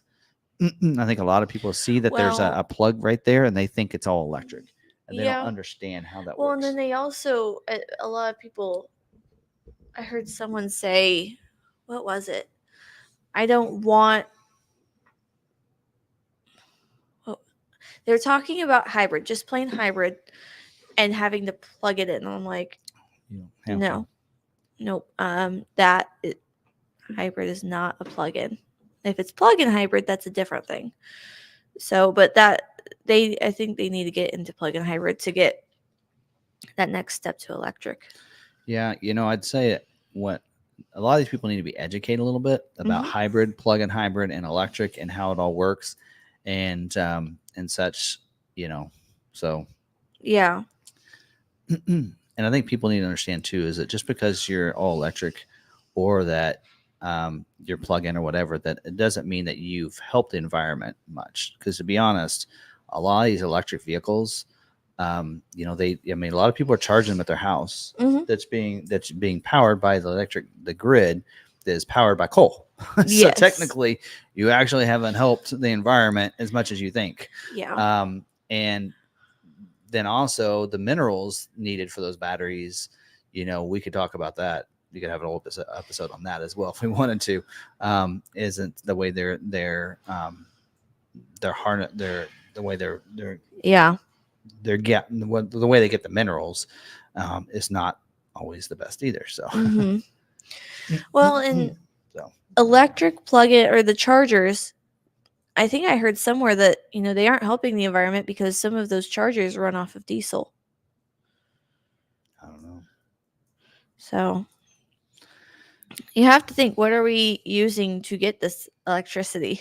Now, if we saw more, like we have a lot of wind here. Yes, we could saw put more wind of turbines. like wind and solar Mhm. in, then I think it would help. Like a lot of our charging stations could have a little wind turbine on top with a solar panel on it to get as much energy powered into as much as possible. And then, that would be free energy to put into Now, there. those people out there that are buying an electric vehicle and they're charging primarily at home and they have solar set up, then yes, you're working clean. So definitely. Anyway, but yeah, learning that I like. Have you seen? I think it's BMW's commercial, or Lexus, one of them, where they actually talk about a plug-in version and say it's plug-in. Mhm. So, and where you're in some about being in city, but then on the highway you're hybrid. So it has a combination saying that, hey, when you're in town, go all electric. When you're on the highway, long trips, Yep. Then it's hybrid or something. It's like plug in for the short trips, hybrid for long trips or something. So that way that, hey, I can still fill it up with gas and get on the road. So. That's what it was. They were worried that their hybrid wouldn't have enough battery to get them to where they needed to. Yeah. Yeah, it's just a little bit in educating of what a hybrid is. Because I think even a hybrid, sometimes people are confused by it. And then even plug-in, a lot of people think they hear that plug-in and they're like, oh no, I'm not ready for that. It's like, oh no, you don't understand. That is the best because you can just press a button and you're in all electric mode, commute all you want. If you start running out of electric, it doesn't mean you're done. It'll automatically flip over to hybrid and then you're driving. So, I mean, I'd love to see more plug-in hybrids out there. So anyway, all right. Yeah. We'll see. I think the kicker will be, and that one image showed, the, see where it's. See hydropower in Washington State. See if states can utilize their natural resources. So the question is, what's this thing? Maybe some of you could tell me. Is that meaning that they're working on the hybrid? Is that a hybrid or plug-in hybrid thing that they're measuring there? That's a question. Well, and Mike, in some of the areas, full electric is not going to be suitable for most like farming areas and other areas that aren't set up for it yet. But areas like California, Nevada, places that have really taken it under their wing to just go full electric, those areas are set up for it and they're ready. Yeah. Except for the power grid. Was it California where their power grid went down? Yeah. So except for that point, we need to harness more energy to help with all of it. But they're almost ready. Yep. Yeah, I mean, Moondoggy said it there. Yeah, your plug-in is very small. It's like 20 miles up 30 max, kind of thing before you're flipping over to gas. But for some people, that's all they need in a day because then they can plug in for an hour and be charged back up in that small battery. So it's a very small battery and very small mileage. But for some people, like that would be all I'd need. So, I mean, in a town like Salina, maybe a bigger city where you go, it's 20 miles across town. So maybe that doesn't work. But usually when you have if you're in a city like that, you're flipping over to hybrid anyway on the highway. Yeah. So at that point, you're not going to go managing that and knowing that, hey, I'm in the city, I'm regenerating, I'm going 20, 30 miles an hour. I'm in an electric mode here. Oh, I'm jumping on the highway, flip over to hybrid. Let me use my gas, get back off the highway. I'm using my electric. And that's still going to be so much more, because my daily commute is about 14 miles a day. Yeah, for me, I mean, it's 6 miles. It's 12 miles total. So Yeah. 6 miles home, 6 miles back. Mine's about I'm 12, 14. 15 miles. I'm within Yeah. that 20 miles. I would never use any gas. Well, heck, I'm what, 2 months away from having an electric vehicle again. Yeah. And I'm happy with that because, I mean, I love the Lightning. Yeah. See, and I could see myself with a plug-in because really 30 miles in a day, that's what I would drive on a errand day. You know, so I can live with a plug-in hybrid and just drive hybrid on my daily day to day. Well, here's the thing. And you have some people, you see some people where if they're in a family and there's two of them driving, you'll see one person have an electric vehicle and then the other vehicle is that's their travel out of town vehicle. Mm-hmm. Like your mom is not going to ride an electric vehicle out of town. We're going to take the Expedition, but I'll go gas free and just charging, to and from work all day long or all week long and everything. And, but so yeah, we'll see. So they're saying in California, the state has actually asked them to not charge between 5 and 9 p.m. to help with the power grid. That is when that most people use electricity at night at home, but actually they usually want you to do that. So if you have the charging, like Ford's charging stations, the ones for home chargers, then you can actually in the app tell it to when's the most efficient time to charge, and that is in the middle of the night when people are sleeping. So that is actually a good thing, is to wait and plug it in when you're going to bed or something, or if you can use it during the app. Because I don't actually, like, for a year I had the Lightning and I just used the mobile cord 110 outlet charging.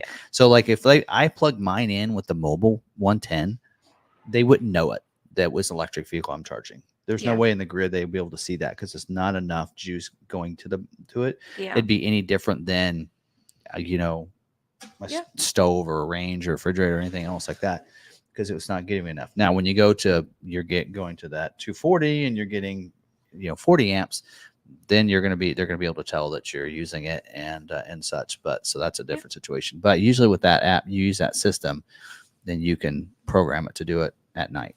So I wish I had a plug-in C-Max. They stopped making the C-Max. I only have a hybrid. I wish I had the plug-in. Yeah. I wish I had been around at that time to be like, well, in a car buying way around to purchase that, because my husband Lebo purchased just a hybrid C-Max, and I wish I would have been able to be like, no, get the plug-in. Yeah. I don't know how this turned into an EV talk, but so he said I want an EV, but switching my 1920 house. That's the way I'm at. I mean, our house was built 1920 as well, and for us, we wouldn't. I mean, I never installed a big, and that's why Ford went from the free, all the extended ranges getting that 80 amp charger, was they found out most people couldn't put the 80 amp in their house. Yeah. I mean, they could put it in, but most of the houses could only power up to about 50 amps. Or 48 amps, something like that. And so then they weren't being able to take advantage of that. There's a 48 amp charger that you can do instead. So that's why they did away with that on the Lightnings, because there are a lot of houses that aren't. Like I said, with as much as I drove, I just plugged it into the 110. Yeah. In the house, and there you go. So EVs are perfect for a highly populated area like Europe. It's not ideal for the US. The lower 48 are roughly the size of Europe, with the east and west coast 3,000 miles apart. So actually, I did see there's a TikToker I follow that's from Europe, and he said Americans are not seen as well-traveled because we don't go out of the country. Well, the thing is, in Europe, it takes 45 minutes. He said he can go from where he's at and in 45 minutes make it to Germany. He can make it to France. He can make it to, he can go do a day trip to Italy if he wants. It's like us getting to Kansas City. And so he's like, so Americans are not well traveled out of the US because we travel within the US, and each state is basically like a country. So in Europe, it's good because you don't have as much space in between your cities and your areas. It's more easily set up for EV. Whereas here, we have large states that are basically the size of a European country, actually bigger than most European countries. And so, we may not travel as much to many states, but we are. Yeah. I mean, There's more distance. there's still quite a bit of interest in EVs and Mm-hmm. people looking at it. EV keeps increasing in popularity. I mean, what was it? Just a year ago, it felt like it was like 5% of the vehicles that people owned were EVs, and now it's like 10%. So the amount of vehicles that are EV is increasing at a higher rate than it has. But still, when you think about it, okay, I think about it this way: if 10% of the vehicles on the road are full EVs. I don't know how we got to the EV talk. Sorry, folks. If 10% are EVs, then a manufacturer cannot neglect that 10% of people. Yeah. Think about it. They're building Raptors for what, maybe 5% of the population, or maybe even lower than that. So Yeah. why would they neglect the people that want an EV? Mm-hmm. If 10% and maybe next year 15% of the people want EV, Yeah. So, but I think it's nice having the combination, having some Yes. options for people, and I think Ford's going about it the right way. Let's focus on some hybrids and some of that stuff, because more people are up for that and not ready for full EVs. So, Yeah. And yes, I 100%. I think it's I'm I'm going to drive my Bronco and I'm going to drive my Mach-E. So it balances out. I balance that thing out. So EV is a future thing, just like hybrid was a future thing at one point. People didn't want to get into hybrid at one point because they were unsure of the technology. They were unsure about everything about it. I mean, C-Max, I wasn't really here for the sales part of C-Max, but I don't think the C-Max sold very well. No, what's funny is that, like the energy, they Yeah. called it, didn't do real well. But some of them are ahead of their times, because people forget that there was a full electric Focus. Yes. And people forget about that one. Well, it wasn't very good because it wasn't the miles you could go wasn't very good. That was where they went wrong. But they at least were trying a long time ago. But hybrid at one point was a thing of the future, and now it's more widely wanted and accepted, and actually more demanded at this point. So at this time, EV is the future, but I mean, we'll see. All technology is at one point. So here, bashed down. Okay, so one last thing. We're gonna get off the EV kick here. One of the things that I like about the driving a full electric vehicle isn't necessarily because of the environment or anything else. I like to drive it purely because of how fun it is to drive, and just how smooth it is. It just to accelerate, decelerate. It is so smooth. I'm looking forward to getting the Mach-E again, and also not having to stop at gas, because like I said, I could charge at home. I just plug it in and go, okay, I'll charge, and then tomorrow got a full tank. So I just don't have to stop at the gas station on the way to work. Last week I stopped in the Bronco to get gas one morning, and the next morning I stopped in the Maverick because they both had to be filled up because they were almost out of gas. I don't know. There's just something about that. So to me, it's not because I'm trying to help save the environment by any means or anything like that. It's purely because I like how they drive. Mm-hmm. It's strictly just, it's so fun to drive, and it's so, I don't know, just so smooth. Anyway, okay. Yeah. All right. I want to say we will have a trimmer Maverick come available soon. Not yours. Oh. Kyle. Oh. Lariat trimmer Maverick without any additions to it. So. His doesn't have the. His has. Copilot and all that stuff? Copilot and all that stuff. His has all the packages on it, but he hasn't added any aftermarket or anything. Oh, yeah. His doesn't look as cool as mine. Yeah. That's what you mean? Yeah. Looks like mine, but without the cool stuff. Anyway. Yeah. But, yeah. So what's he getting? He's taking Lee's Mach-E. Oh, okay. Lee doesn't drive it enough. Yvonne doesn't drive it enough. So Kyle wants to cut down on his expenses coming to and from Lindsborg. Yeah. And driving around and going to like Nebraska and such. And so he's taking the Mach-E. I don't know about that. Although I would feel pretty comfortable taking the Mach-E like the Kansas City and such. His daughter lives in Nebraska, so he picks her up every 2 weeks. So for him, if he can make it to her location, full EV, it would help out a lot. And charge. And Yeah. It picks her up. Yeah, I mean, in the charging infrastructure now that they added Tesla is like, Yeah.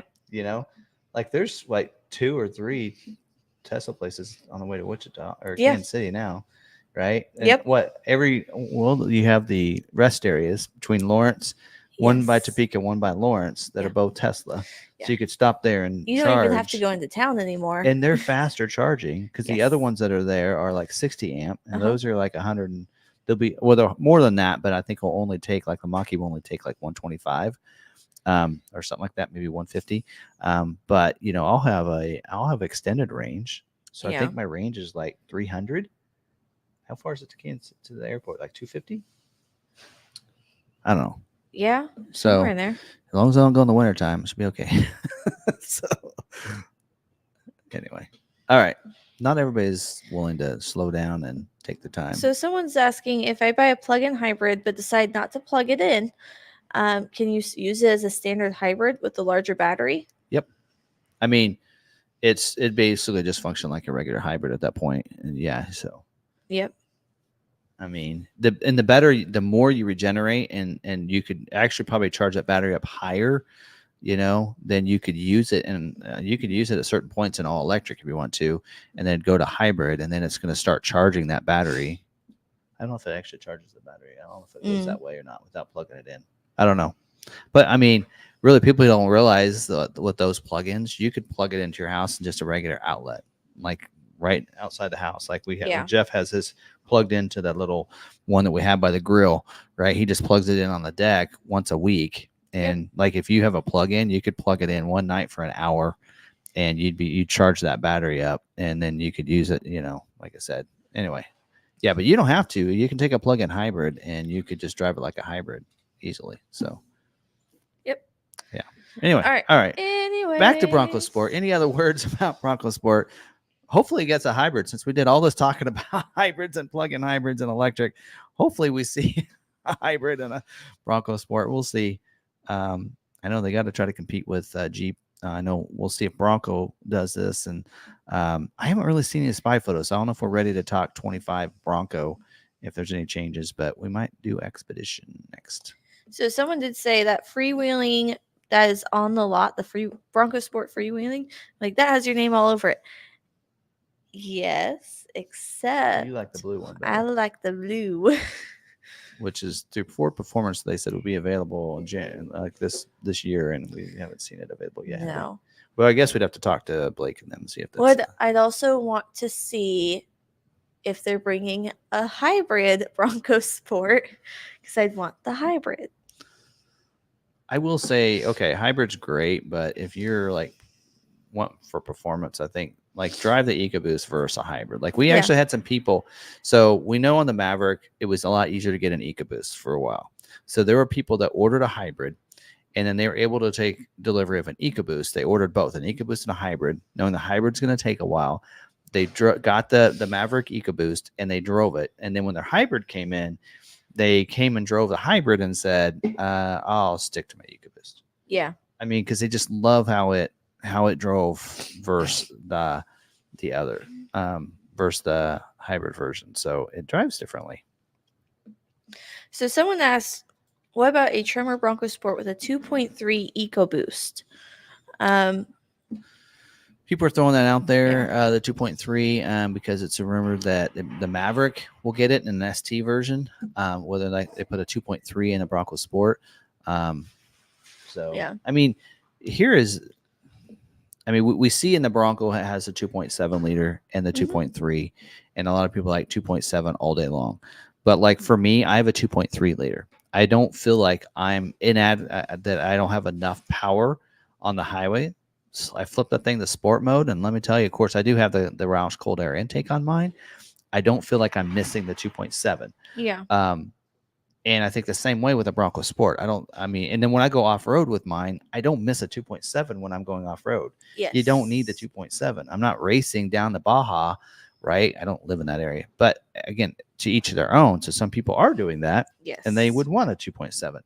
So there's the reason for that. But I think same way on the Bronco Sport, do we really need a 2.3 liter? That 2.0, if that 2.0 performs in the Badlands like it performs in the Maverick Tremor, I don't think we need a 2.3 liter. Mm-hmm. Now, will we see it? I don't know. We already see that 2.3 being used in the Bronco and the Ranger. What else has got the 2.3? F-150. Oh, Explorer has Explorer. a 2.3. I mean, so we have places that we need those engines to go, and then we have places for the 2.0. So we'll see. I mean, whether it needs it. I mean, again, these are turbo. Speculations. These are EcoBoost turbos Yes. on these engines, so they perform pretty well, and especially the 2.0. So that's why they need to bring the 2.0 to the regular Broncos. But anyway, or Bronco Sports, I mean. But all right. Yeah. Other than that, any other questions? Are we ready for Q&A? Yeah, I guess All right. I didn't flip it up there, but I was ready for it. All right. How many Eco XL will they get for the month of May? Eco XL, like Maverick? Yeah. They don't break it down that way. They just say here's the capacity for EcoBoost versus this. Here's capacity for XL. They don't actually give the breakdown of XL EcoBoost. Yeah. So and then your dealer can't tell either. Like we can't tell how many of our allocations are going to be XL versus XLT versus Lariat. It's more of Ford goes in there and they go, okay, so we need this many from this dealer, this many from this dealer, and this many from this dealer. Pick them. That's what they do. Yeah. Did Ford ditch the XLT trim for the Active to line up with the Escape? Did they do? Okay. Ford ditched XLT for the Active. Yeah. So I put the Escape. Yes. So they're going to start using that Active wording instead of XLT on, I think, most of the trim levels that have XLT now. Now, hopefully they don't do that on the F-150. They'll probably keep it for that. But anyway, same way they did away with the base trim, which I'm glad. I hate when Ford uses, and even Lincoln would use, the base trim or standard trim. Give it a, just leave it off or something. They got to give it a trim, I think, at some point. But I like that they did away with the base trim and now have an Active. Same way on the Bronco Sport, did away with base, and the Bronco did the same thing. And now we have those, Big Bend trims and such. So I like that they've done that. Same way on this, XLT instead of Active instead of XLT now. And they did away, with the limited, for this year on the Explorer. And I kind of actually hope that, because that's been really confusing. So if you look like on an F-150, limited is your top of the line, right? It's the very top of the line on an F-150, but on an Explorer and an Expedition, it is not. Platinum is the top. So it's confusing some people. Yeah. If they have an F-150 or Super Duty and they know that limited is the top one, they're going, I want limited because I want the full loaded up one. That'd be the Platinum on the Explorer. So it's confusing people. Yeah. So hopefully this refreshing these and be able to take the limited out to say, hey, and they did away with limit on F-150. Now it's Platinum Plus. So you'll see they're kind of doing that with Explorer. That Platinum now is their top line. Well, STs technically, but that Platinum, and then they'll have that intent. In a sense, they got a Platinum with the premium package, right? So that Platinum. So maybe hopefully on the Explorer they'll refresh that and do away with the limited names, not to confuse people. I think that'd be a great thing. So we'll see if they do that on Expedition as well. So yeah. Gotta have these things line up. If you get people that start getting in the Ford family and then wanting to buy another Ford as their second vehicle, and they're used to one, they need to have that flow to the other vehicles they're looking for too, right? And make it a little bit easier for them to understand that. So. Yep. What else? All right. Is the T3 24.5 or 25? The T3, we haven't heard anything new about that. Yeah, so far it's all been speculation, right? And yeah, I mean, if the T3 was announced, it would be for a 25 model year. At this point, You would never launch a new model year as a 22, 24 and a half or 24 job 2, right? You wouldn't introduce it as a half like they did back in the 60s anymore. It'd be a new one. It'll be an early like 24, like they did with the Mustang, right? Mustang launched real early in 25. Explorer, Yep. just 25 model year Explorer was pretty early. Normally they do it in halfway through the year, so you'll see it like that. So it would be probably a 25 model year. I think that's what they were Yeah. saying is whenever it's revealed. Who Yeah. knows when that'll be? They got some. They need to get on it. I'm ready for some reveals. Yes. So here we are. It's getting close. It's We're in March. We're in March now. It's spring.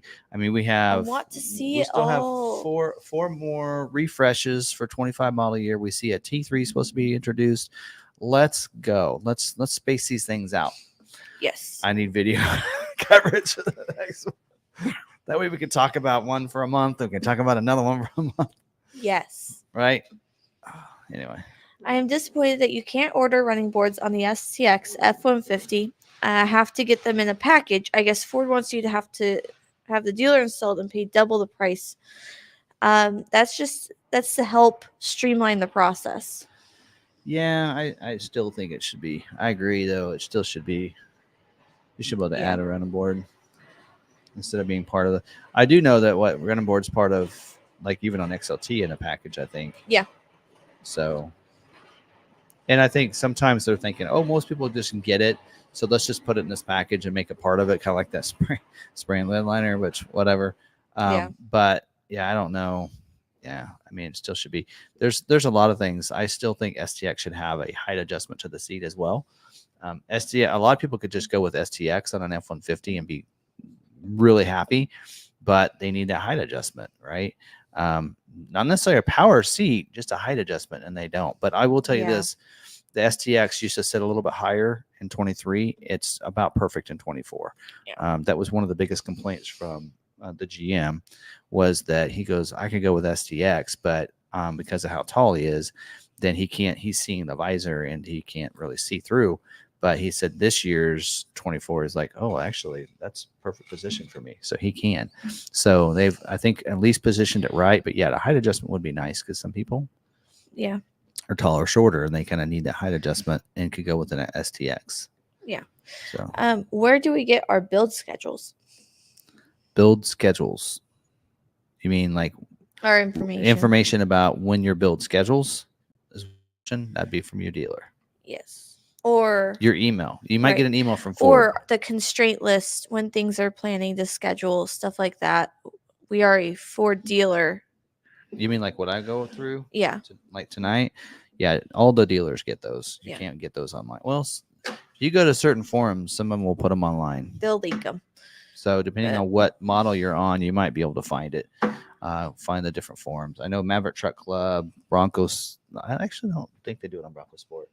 Some models you can just order right off the lot, and Bronco Sport's becoming one of those models where you can just find one at a dealer lot, and then most of your models are, except for like Bronco, and even Bronco's getting not that far away from that. We had some stock ones scheduled last month. We had stock Bronco schedule, and we'll probably get stock ones scheduled this week too. Yeah. So as a Ford dealer, we get those, and we can't show the sheets, but we can go through the information, and Ford knows that we share this information. Technically, these sheets aren't confidential. These don't say confidential. No. But the commodity ones, the scheduling news that we usually go through each week. That's why they're okay with us sharing it, because we explain it. Yeah. Tim goes through and explains what's going on, and he explains how to read the sheet, and he's not just dropping the information and running. Yep. And Ford knows about us, so they know what we're doing. All right. What does your hat say? It's Bronco Nation. Bronco Nation. Yeah, I need a haircut really bad, so I'll be wearing hats for a little while until Jolie gets back to town. I didn't get a haircut before she left, so that's what I did. That might be what we need to do on Thursday. So you got to come to us to drop Jayden off. Has Ford said anything about when they might start scheduling F-150s with the Pro Access tailgate? Are we talking weeks, months? No one seems to have any idea. Yeah. So here we go. So the note in case you missed it earlier, we kind of talked about it earlier. The note, I'll read it again And real for you. quick, Logan also had the same comment, and he says, "Long time listener, first time comment." Oh, cool. Okay, so the way they read it in here, all lariats equipped with the bed utility package, which is what the Pro Access tailgate is part of that bed utility package on these trims. So on Lariat, King Ranch, Platinum, and Trimmer 402A, will need to have the Pro Access tailgate removal freestanding option added to have it scheduled for production until further notice. So there's them until further notice. And then it says retail orders will not be amended by Ford. And dealers should contact retail order customers to determine their interest in waiting to receive Pro Access tailgate. But there is no. They're saying until further notice is what we're getting. So we don't know. I do know they added it because their hope was that they would be able to have the be as a job 2. And the reason they added the removal to the tailgate was they needed to move on with job 2 scheduling, but they couldn't because they had the Pro Access tailgate issue and it wasn't ready yet. So they had to add the removal so they could keep production going for job 2. So I think it's close. I don't think it's going to be much longer, but again, I say that, but I don't know for sure. In fact, no Ford dealer does. Ford probably actually doesn't know half the time. So Yeah. we don't know when that's going to be, whether it's going to be a month or 6. I have a feeling that it's not very long because I mean, the big part of job 2 was trimmer as well as the Pro Access tailgate. That was for job 2. That was the goal. So they were ready to launch job 2. They evidently thought they were ready for Pro Access tailgate. So they may be having some issues with production of the quality of production. So, but I feel like it's got to be close. It's got to be like, maybe a next month thing. So I don't know. It's one of those things you probably could hold off for a month, but most orders can get scheduled pretty quickly. So maybe hold off for a month and see what it looks like, and see. The bad thing is if a dealer has a set number of allocations, they try to schedule the first week for the whole month's allocations. Like all of our Mavericks will get scheduled this first week. All of our retail Mach-E's will get scheduled the first week, right? So they'll use those allocations and then they won't have any for later if it flips over partway through the month. So more than likely it's going to be probably this way for the entire month. And then it'll probably be next month's allocations that they're going to open back up the Pro Access tailgate. That would be my call. At the earliest, probably be June production dates for the Pro Access tailgate would be that'd be my gut instinct. Again, no information, insider information here on this. That's just from being in the business for years and seeing some of these things get on hold or whatever. If because of production and them scheduling and your dealer getting allocation beginning of the month, and probably especially on the retails, using all their allocations that first week to schedule that out and then work stocks around that, leads me to think that it probably won't be available for the entire month. Yes. For May's production, I should say. So if that helps any, I don't know if that helps or not, but it's a pretty cool tailgate. So you almost kind of want to wait on it because you hate to get a truck. And if you buy a truck once every 3 years or something, to be stuck with that truck for 3 years instead of waiting for 1 or maybe 2 more months, right? Yeah. Anyway. Will you get ordering for the new Lightning this summer? I actually thought Lightning ordering was going to start back up already because when they told us in January when they closed it down, they said momentarily and then it'll be back up soon. I really didn't think soon was going to be 3 months or even 2 months. So yeah, I'm not sure what's going on there, but hopefully we'll be able to start ordering Lightning again. So we were able to order Lightning at one point. A lot of people didn't know this. It hasn't been on Ford's website at all. Mach-E's not on there now, but we can order Mach-E. And both those are supposed to be on the website by now. But I really believe that, Lightning will be able to be scheduled again or ordered again, I should say soon. But and right now they align with regular F-150s. So we're looking at May production dates now. So once they open it, maybe we'll see June or July production dates for the Mach-E. For the Lightning. What I know that they already scheduled a bunch of Lightnings for March production. So they're supposed to be building Lightnings in March. Yeah. And I think we had 4, I think that are being produced this month. So they may be able to schedule for April production. Like sometimes they can squeak it in just a month ahead. So, but we'll see. I don't know. Mm-hmm. For them not to produce Lightnings at all in April. Unless they have a big contract with somebody and they're building a bunch for fleet. It'd be rare to see them not build anything for a whole month. But yeah. All right. Guess they did it for Ranger. Saw your Maverick Monday video. What is Ford's policy on turning sport/eco moods on trimmer FX4 packages via ForScan? I don't know. I've heard people doing it. I mean, I don't think it voids any warranty or anything. I think that I don't know. I've never tried it to see how well it works. Maybe it's something we should do for a fun video. A ForScan? Yeah.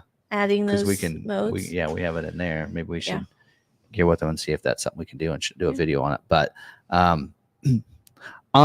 would say on a trimmer, there's not really a point in going eco. I mean, if any, I would just add a sport mode to that. But I've heard people doing it and opening that up. So yeah. Anyway, I think did VTech do that? Mm-hmm. Didn't he add a sport mode? Yes, or wait, his is his all-wheel drive? I don't know. He added a mode. I thought he added one, but anyway, I'm not sure. We'll see. And I don't know if it voids any warranty. Sport mode on the trimmer would be nice. Yes, I actually was like when I was doing it to the Bronco. I went, oh man, the sport mode's so good. Mm-hmm. It holds the gear a little longer and everything, and it just shifts a little bit differently. Yeah. And Kevin brought up the comment that I was going to mention. Anytime you're using ForScan, you have the potential to void your warranty. And you might trigger something else to mess up too. Yes. So that's why it voids your warranty. So if you're ever using ForScan to do anything on your vehicle, you could potentially void your warranty because you might mess something else up in its coding and programming, which could then lead to a malfunction or failure. And so if you have anything that fails due to that could be covered under that warranty, it will no longer cover it. Okay, so Ragnar Khan, I knew he'd probably know this because he's been doing some stuff, and you got to check out his channel because he's been doing some really cool stuff, and he'll tell you on what, I can't remember what it's called, but what he's been able to, if you can buy and purchase, and you can do some things like he was able to get where you on the Bronco now, the 24, so you can, you hit the unlock, the windows come down. Mm-hmm. So when you go, they open and they don't have the floppy window thing. Yeah. So he had that program to his 22 or 23 to where it does that. Now with that system, and like he had said on that video he did that, you got to be careful on that because it could throw some other ones to throw some codes, and you might have to reset some things and all that. Right. So you always got to be careful on that. Yeah, that's why I said it may void your warranty. The only time it would is if it causes a change that change causes the problem, and Ford says, wait, you changed things on this, we can tell. Yeah, I don't know for sure, but yeah, so there you go. You got right there. So, but it won't void any warranty unless those ForScan changes is what causes the problem. Yeah, so there you go. So, yep. I tend to not, because there's other things you can do with that, and I tend to not mess with that. I've had people like say, oh, you can put the adaptive cruise control on a Maverick XLT. You just get this steering wheel and this and this. I don't like messing with that because that's getting into possibility of issues with something else because you added something that wasn't wired from Ford. I have a tendency not to mess with that stuff. So. Yeah. So like the drive modes in the ABS module, if you have a problem with ABS module in the future, they may deny you a warranty claim. Yeah. So there you go. Is the Area 51 the special paint job, aka more layers? So Area 51 was not a special paint job. Azure Gray it's a tri-coat. And so that one is $500 on the Maverick? I think so. I think it's $495 for Maverick. Yeah, $495 for Maverick. Yep. So, yeah. All right. How are we doing? Got most of the question? Yeah. Got an email Monday morning that my Bronco has shipped. Any idea what the average travel time might be from the factory to Salina? It's about 4 weeks. Yeah. Oh, cool. I didn't realize that. I haven't updated anything this week. It's been pretty busy around here. We usually do it once a week, but cool. I Usually update it usually multiple is times now. Broncos sometimes a little faster than 4 weeks, but it's hard to tell because I mean Kansas City is really like there's a lot of delays in Kansas City sometimes. So I mean normally you probably say it would be only 3 weeks, but because of all that going through Kansas City, it's a pretty major hub because there's a plant there too, right? So the F-150 and transit. So sometimes we like to. Usually, I've noticed about 4 weeks. So Brandon's asking, based on your dealership allocation situation, would it be wise? Would it be a wise idea for people who want to work with you on Maverick order to look at their local dealers if they have allocations? Yeah. Mm-hmm. Or looking on the lots right now, we have 54 in stock, 2 of which are 23s. Oh, we still have those 23s. Yep, we still have the 23s. Maybe the price was cheaper on those. Don't forget that. Yes. So we have 54 in stock. And I think there's 2. There may only be 123 left. Yep, because the price went up on 24, so the 23s are cheaper. Yeah. Price. But if you're wanting to try and get one now, you might talk to your dealer and see what their order to allocation ratio is and what they're expecting to get for the rest of the year. We would love your business, but at the same time, we understand needing a vehicle quickly. And we're trying to, that's the thing. We're trying to demand, like, there's a reason why allocations exist. It's because there are dealers that do well with certain models and not others and such. And we're one with the Maverick where people want to order a Maverick from us. And so we are selling, like we sell what we get.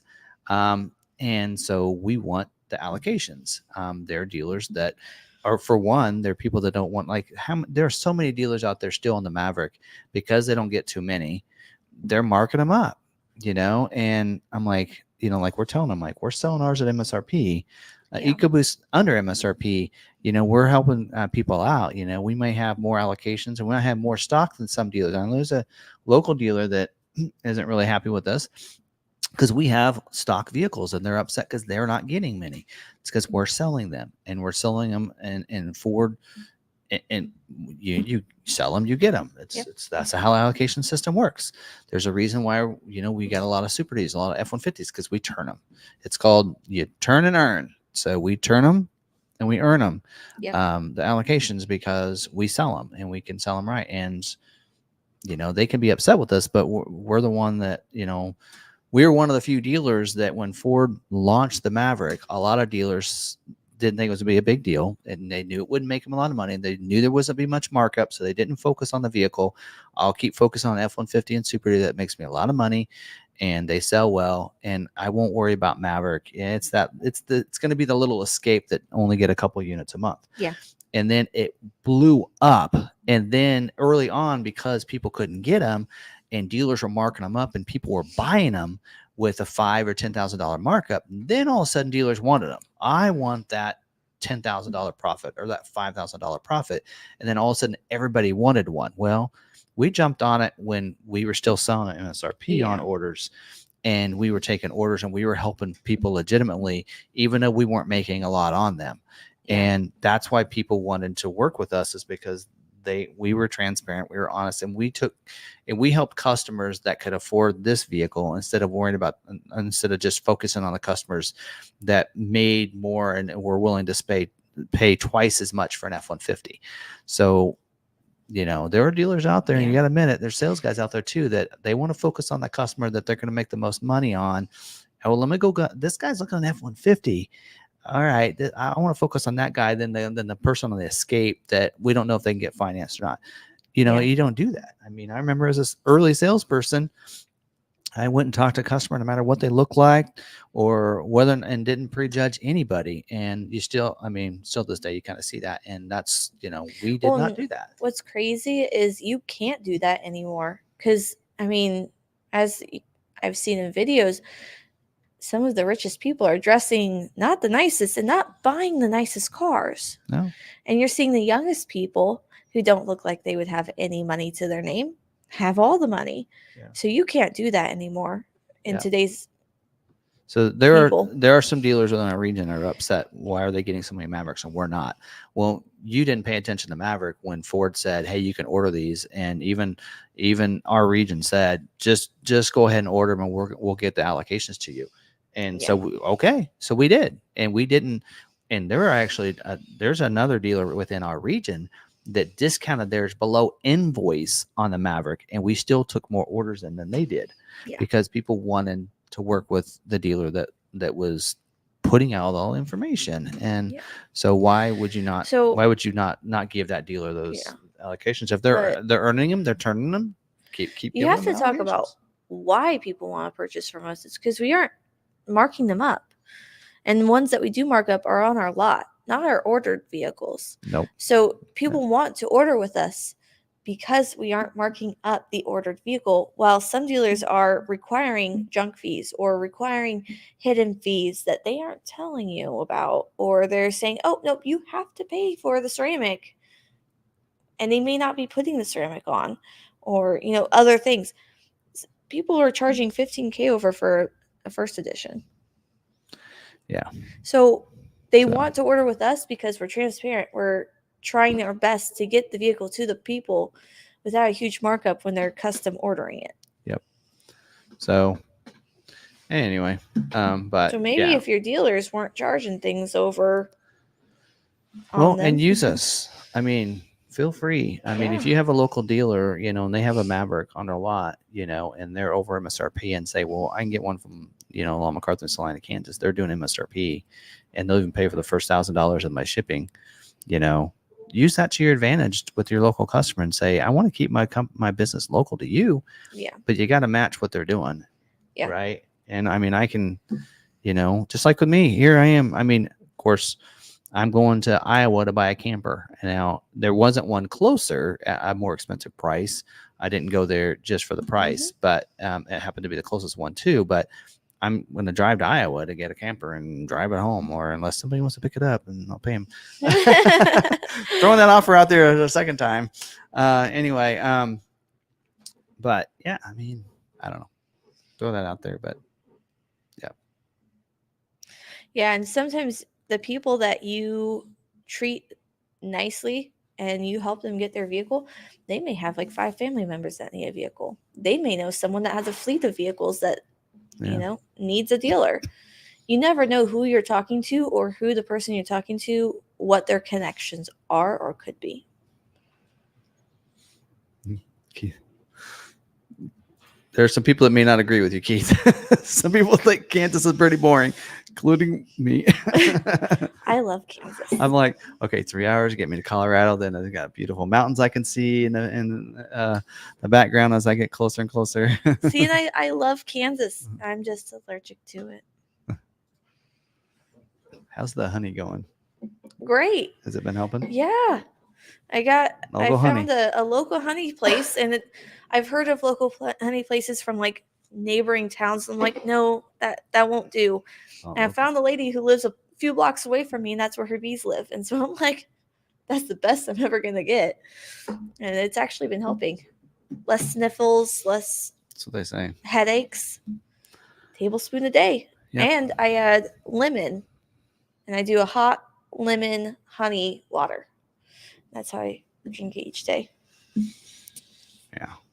I'm not a tea fan, so putting honey in tea won't work for That's me. not tea, though. That's just honey. Could I just have it like on a biscuit every day? Does that count? Yeah.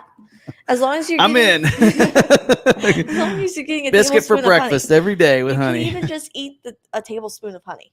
Oh, okay. That could work. As long as you're getting a tablespoon of honey a day, you're good. Have the Kansas people been to Salina, Utah?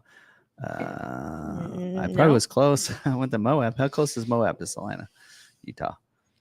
I don't know. You know what's really funny is, so we say Salina, and so there was somebody that commented and said, this guy is ridiculous. He can't even say his own town right. And I'm like, I've lived in this town for 25 years. You don't think that I know how to say our town's name? See, California is Salina. It's Yes. Salina. Other places say it's Salina. But if you come here and you say Salina, everyone will correct you. It's Salina. Like, go into a store that's packed full of people, you say Salina, they're all going to turn around and correct you. It's here, it's Salina. Anyway, all right. So I mean, Von Gittin was having trouble with that during his commercials. He was like, Salina, Salina, Salina. And then he did the take, Salina. And he's like, Salina. So I wonder if in Utah they say it's Salina too.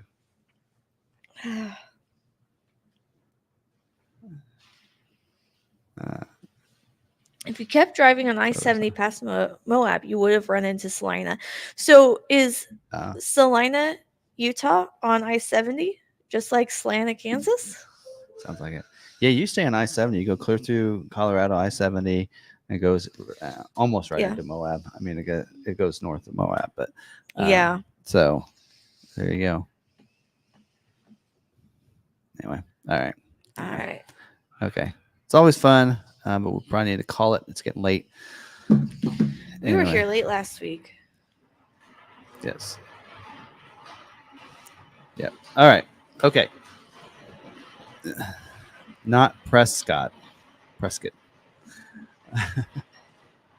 I think actually I probably said that one wrong. Prescott Street. You live on the close to that street. I know.